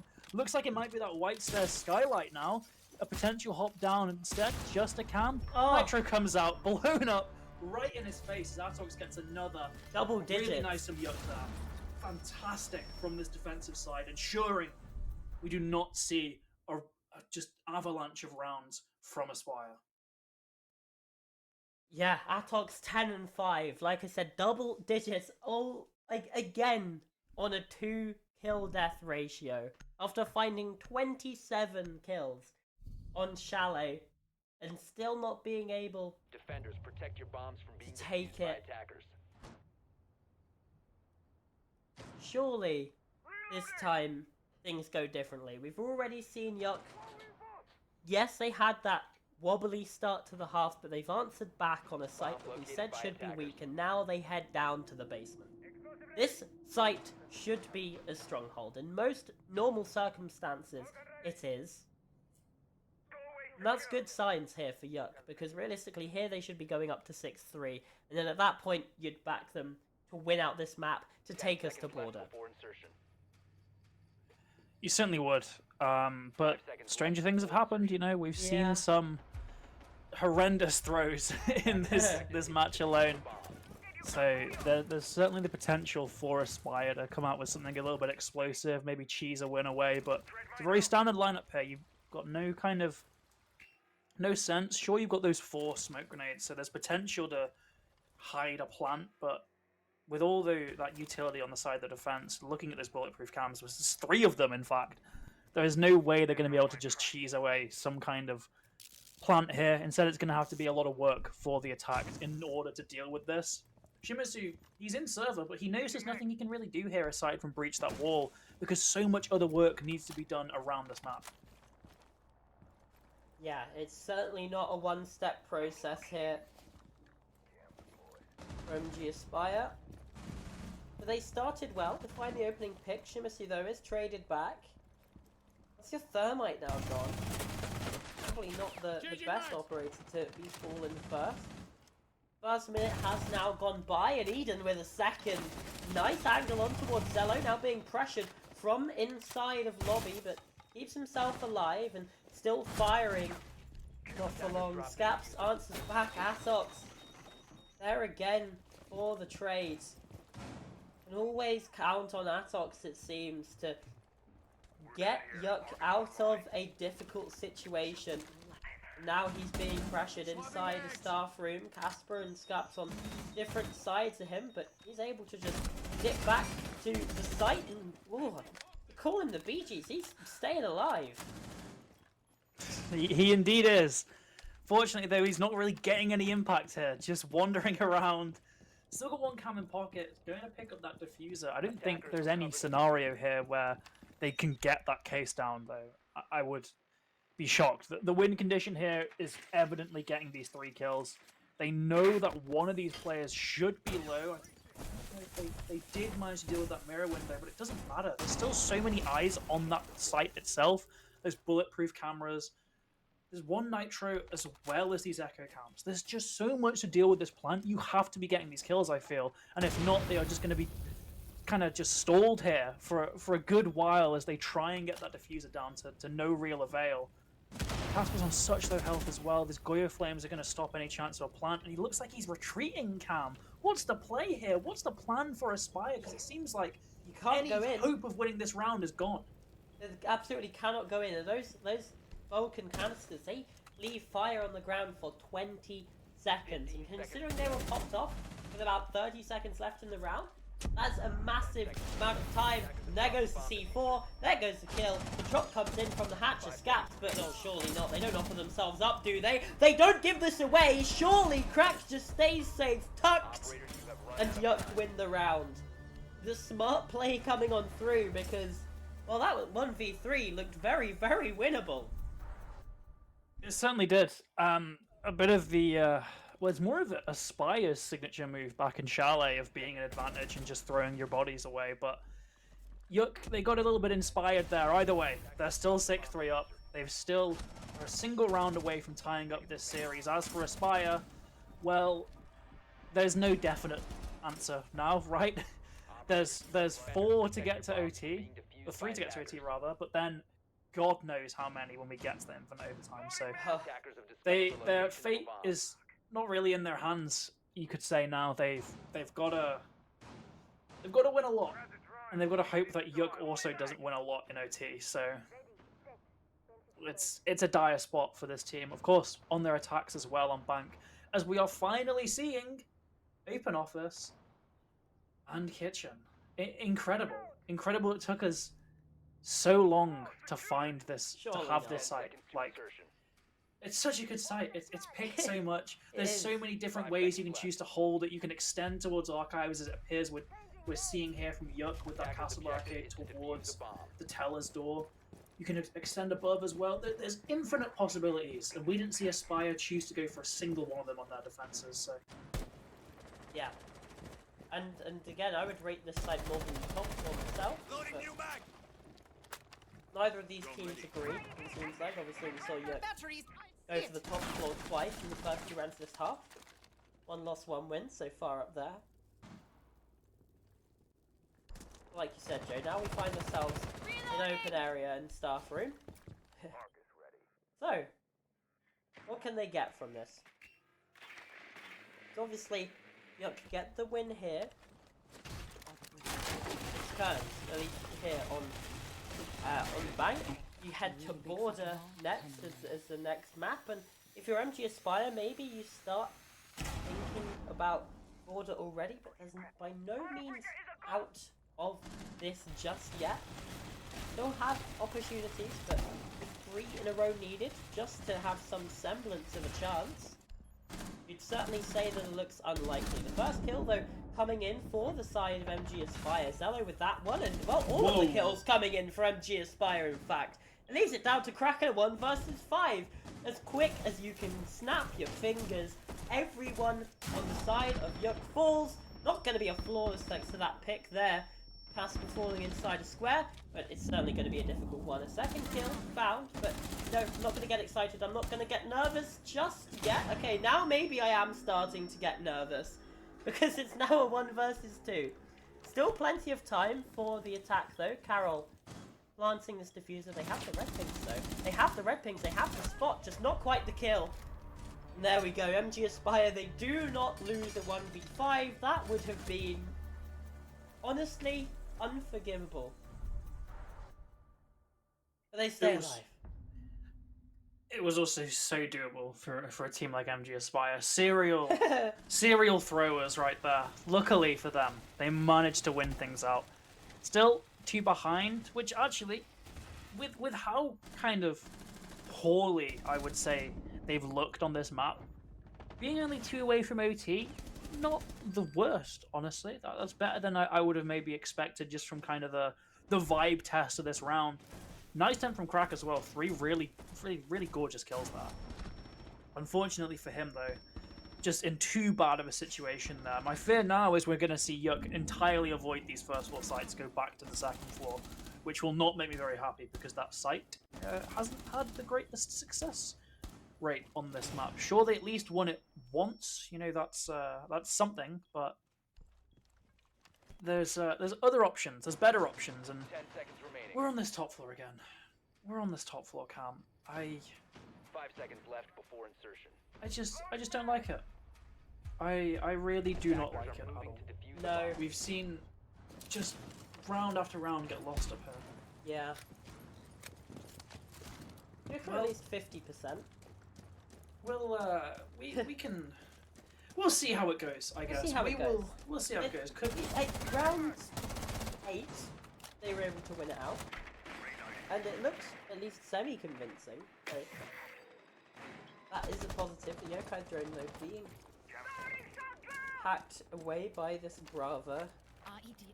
MG Aspire bringing the Brava a lot this time around. They've clearly learnt from Chalet. They're like, hang on a minute.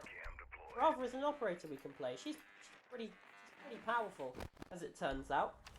Which brings brought along as well, just to deny the maximum amount of utility, and I guess 0 is you do get 1 sort of zap on those Argus cameras, and again you see 6 of them now. There's clearly a game plan here. Remove the utility, get yourself into a good position with the IQ as well, then get yourself a plant down. The plant denial clearly in the form of this Echo, these yokais. An 8 comes in, removes the shield, but somehow Akashi is able to win that fight. Has been taken down, but the trade comes in from Atox and Nexo as well. 4 versus 2. MG Aspire, they're going to have to find something special here if they want to keep their hopes on Bank alive. That's the power of good positioning right there. We saw Atox barely had to take a step to trade out his teammate there and instantly restore order around the site. Really well done from YuQ there. Almost got themselves to a map win. Just got to take out these final 2 players. Carol, spotted there by Atox. I would be sincerely hoping Atox doesn't swing this angle. There's no need to. You can just hold the door with that shotgun. 90% of the time he's going to win that gunfight. As for Casper, I'm not even sure where he is. He's just flicking through those cameras. Carol's caught himself through. Is Casper still on the roof? So this is effectively a 1v4 inside this building. Will YuQ be split up enough though? Carol gets 1 to Atox. Oh, hang Carol on! Gets 2. Taken down by 20 health. Casper's made his way into the building as well. Carol's maneuvered himself around but caught by Eden. 2v1 now against this 0. Casper almost lands 1 shot. Hello, Crack! Where are your ears, pal? You heard that shot ring out to your left and yet no response. 1v1, a drastic health advantage for YuQ though. Casper's going to use that final camera to give himself something. Drone goes out as well. In fact, droning himself in, trying to find out where this player is. There's a yellow ping. Eden's position is known. There's no diffuser, but there's no chance he's going to go for the case here. Just needs to get this final pick. Sees him, but Eden spots as well. Casper's going to move close towards that B-bomb. This gunfight is needed here, but these castle barricades are blocking out the lines of sight. Casper goes for it. Oh! And yet again, MG Aspire, hold on here, Cam. YuQ should have won this map 2 rounds ago, and yet still we're seeing Aspire just claw themselves back into this. There's no way they should be winning that out, but instead they stay alive. The chronic chokers now themselves on the positive end of that sort of situation. It was a 4 versus 2.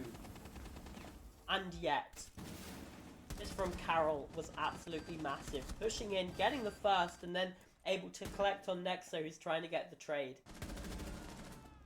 I don't Yeah. get that kill, A man. big I don't mistake. get that A kill. big mistake from Crack, and they've gone up to the top floor again.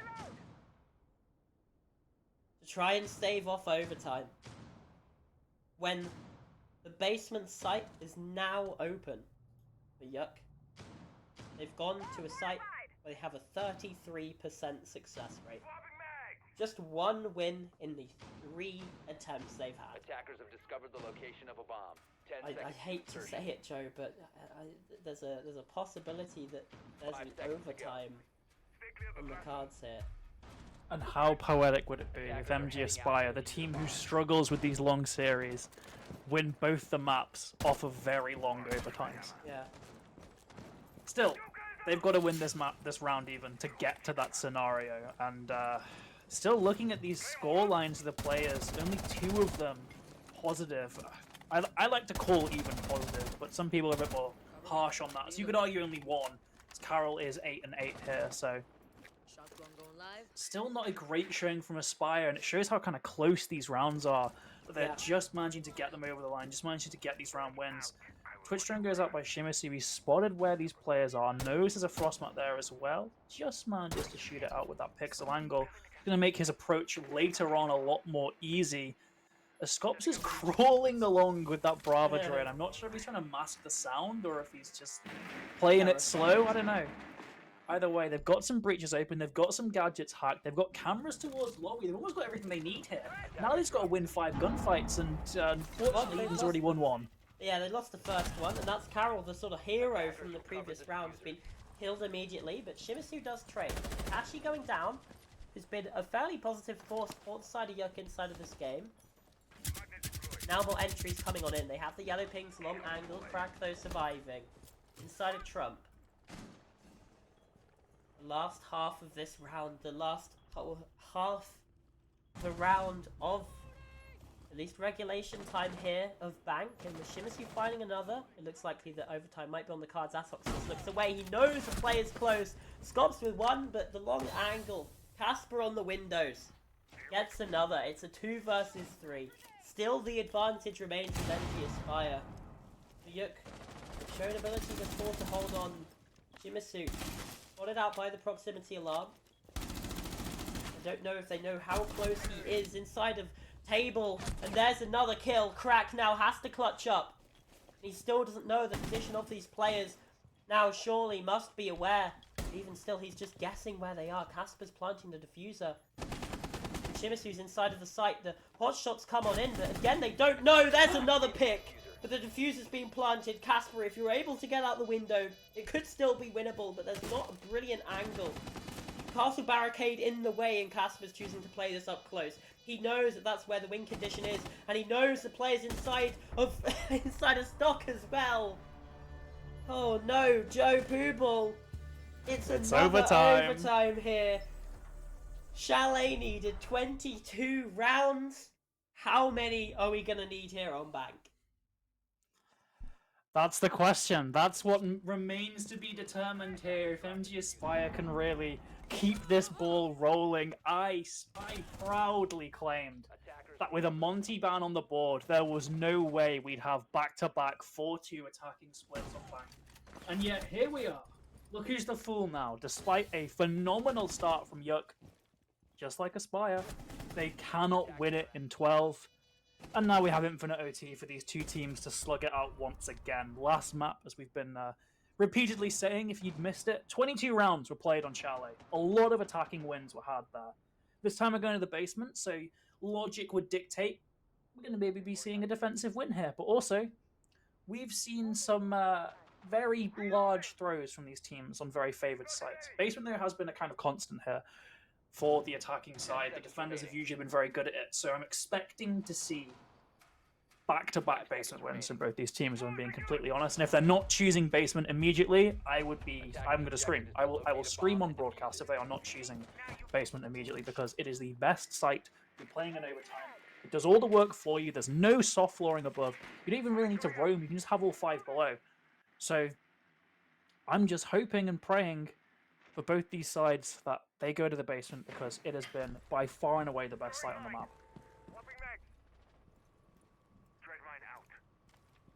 Okay.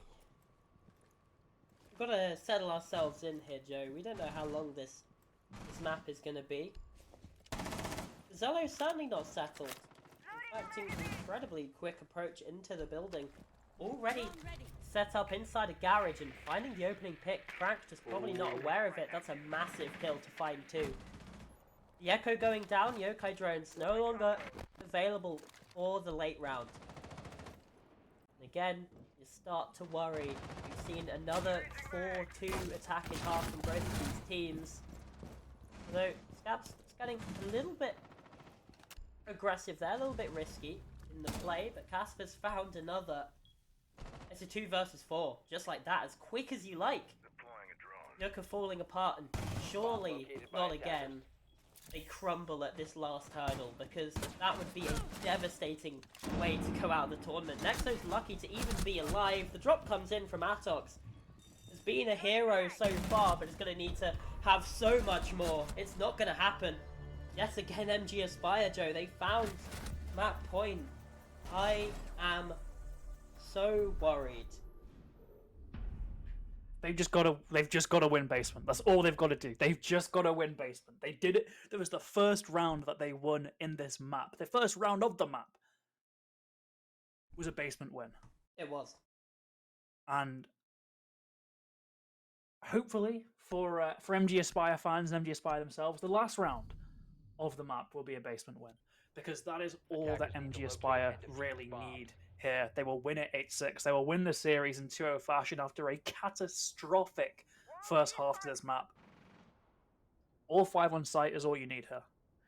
Put it brutally simple. All you need is 5 on site. We saw YuQ try to get creative, tried to get a little cute with that massively extended roam, and every single one of those players was slaughtered by MG Aspire. Here, you've got to play safe, calm, collected, all around that basement side. Have all of your utility positioned around a server-sided push. Obviously, they can't see that the sense is being brought, but it's been brought twice before by YuQ. 5 seconds to go. Just position yourselves around denying a plant. Deny that plant. Bob's your uncle. You've won this series. You're staying in this tournament. Yeah. Obviously, a win here doesn't guarantee you progression through to the 8-team playoffs. There's still the 5th round of Swiss to go. Remember, this is one of those elimination matches here in the 4th round of Swiss. Activating shot drone. But you give yourself a chance, because like you said, if you lose, there's 0 chance. You're out, you're going home, there's no more matches left for you to play here in the ESA Cup. It's already a good start. They've spotted out the Nitro cell down below. They're not able to shoot it as of currently. But if the worst comes to the worst, you can always just chuck a Flores drone onto there. But yeah, it's proving a little bit difficult. Instead, they're going for the very risky decision of, we'll just ignore the C4. Shimizu gets the first pick. Already a great start for Aspire here. 4 more kills required as Shimizu caught with his pants down though. Back to even Stevens, but it is the defensive side that is favoured when you have those identical man counts. That's something for Aspire. The Nitro long since reached its effective point, blown up, but no one's there to meet it. Instead, all 8 players still healthy in this lobby. The Sense, crucially, and the Ying still up. All that utility they need for this push, for this execute, this 1 win condition that YuQ want to get can still be achieved here. And they've got free reign to set up now on these top 2 floors. Yeah, they absolutely do. We could yet again see this streak of attacking rounds continue. But part of me has to wonder whether the decision from YuQ to go for the top floor so many times at the end of that half really bit them in the butt. Because now they're facing match point. Now they are facing elimination. And the time is still dwindling, just 50 seconds left. They've barely got a look in on this basement. And have to use the Rotero to take away that Vulcan canister. That's 20 seconds installed right then and there. Candel's come on in, but you're going up against the ward and he can activate his glasses, take a look, and they don't know about Zello flanking upstairs. Crack's been downed, not taken out, and still looking for more. The drone comes in, distracts just for the moment, for the second. It's a risky play, because again, of those is he yokai drones, doing? and Nexo's found the kill. Zello, yet again, getting perhaps just too aggressive, right in the moment when Aspire need him to chill out. But there's still a chance, there's still time. C4 out. Plant starting to go down. Carol's found another kill. Scaps though, pushing forward, pushing through. They're looking to try and win this. Atox with one taken down. The players planting, and they run out of time. 36 rounds, 2 maps, and MG Aspire march onwards. Despite some of those players' best attempts to kind of pull defeat out of victory, looking at you, Zello, on that late flank with the Echo once again. Instead, MG Aspire, somehow, against all odds, they managed to win it in OT. 2 very long maps. A team that we've criticized for not being able to really handle long maps. They shut us up. They make this fantastic comeback against YuQ, winning out this series and staying in the tournament. They will not be eliminated today, Cam. And it was very, very hard fought. Yeah, absolutely. An incredibly hard-fought victory there for MG Aspire. And I've got to hand it to players like Shimizu again. Yes, didn't have quite the same impact in this map, but certainly on Chalet was one of the driving forces to bring them across the line, especially when you had what looked like, realistically, I feel like YuQ should have won this in 2. Yeah. I feel like, especially Bank should have been theirs. But unfortunately, that isn't what happens. Despite the best efforts of Atox, by the way, 42 kills in those 2 maps in total, which is a ridiculous scoreline. But unfortunately, it comes to nothing. It comes to nothing. And that's the unfortunate part, but that is, Siege is a team game at the end of the day. Yes, it's an FPS, but if you're not playing with your team, if you're not playing together, you can't win. You cannot win. You have to have that 5-player unit. And unfortunately, YuQ just weren't that today. There was individualism over the team performance as a whole. And realistically, that's ultimately what cost them.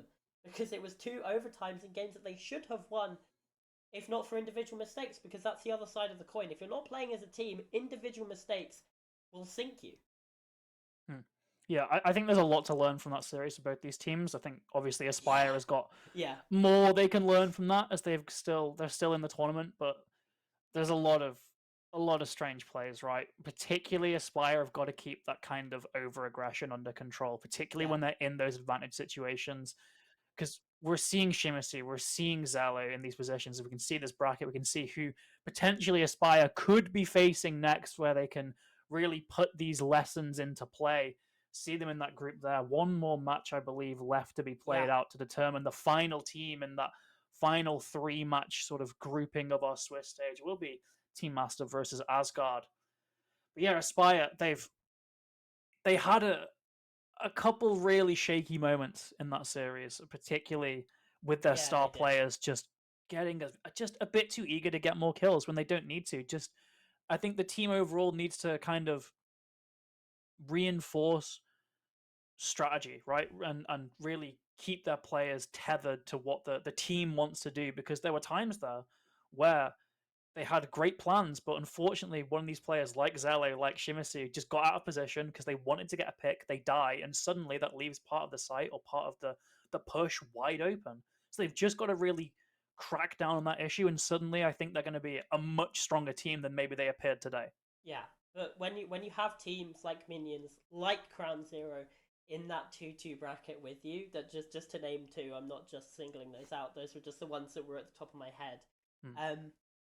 They're gonna punish you for that sort of thing more than YuQ did, because we already saw it costing Aspire plenty of rounds. Fortunately for them, it didn't cost them the game, but my god, was it close. Way too close. Again, if you're especially if you're playing a team like Minions, who again is a team, maybe not quite the same roster, but even still the name holds true, that has won ESA Cup before. that they'll punish you. They will punish you for that sort of thing. And again, a lot harder than YuQ did realistically. Most of those teams would and should, because they're in that latter stage in round 5 of Swiss. That's all to come next week, and then again the game tomorrow. Team Master taking on Asgard. I've been Pastor, joined by Poobel. We've had Bozmax on the observation. We've had Nanos running the stream behind the scenes. Thank you all very much for watching. And tomorrow, there's more ESA Cup action. Good night.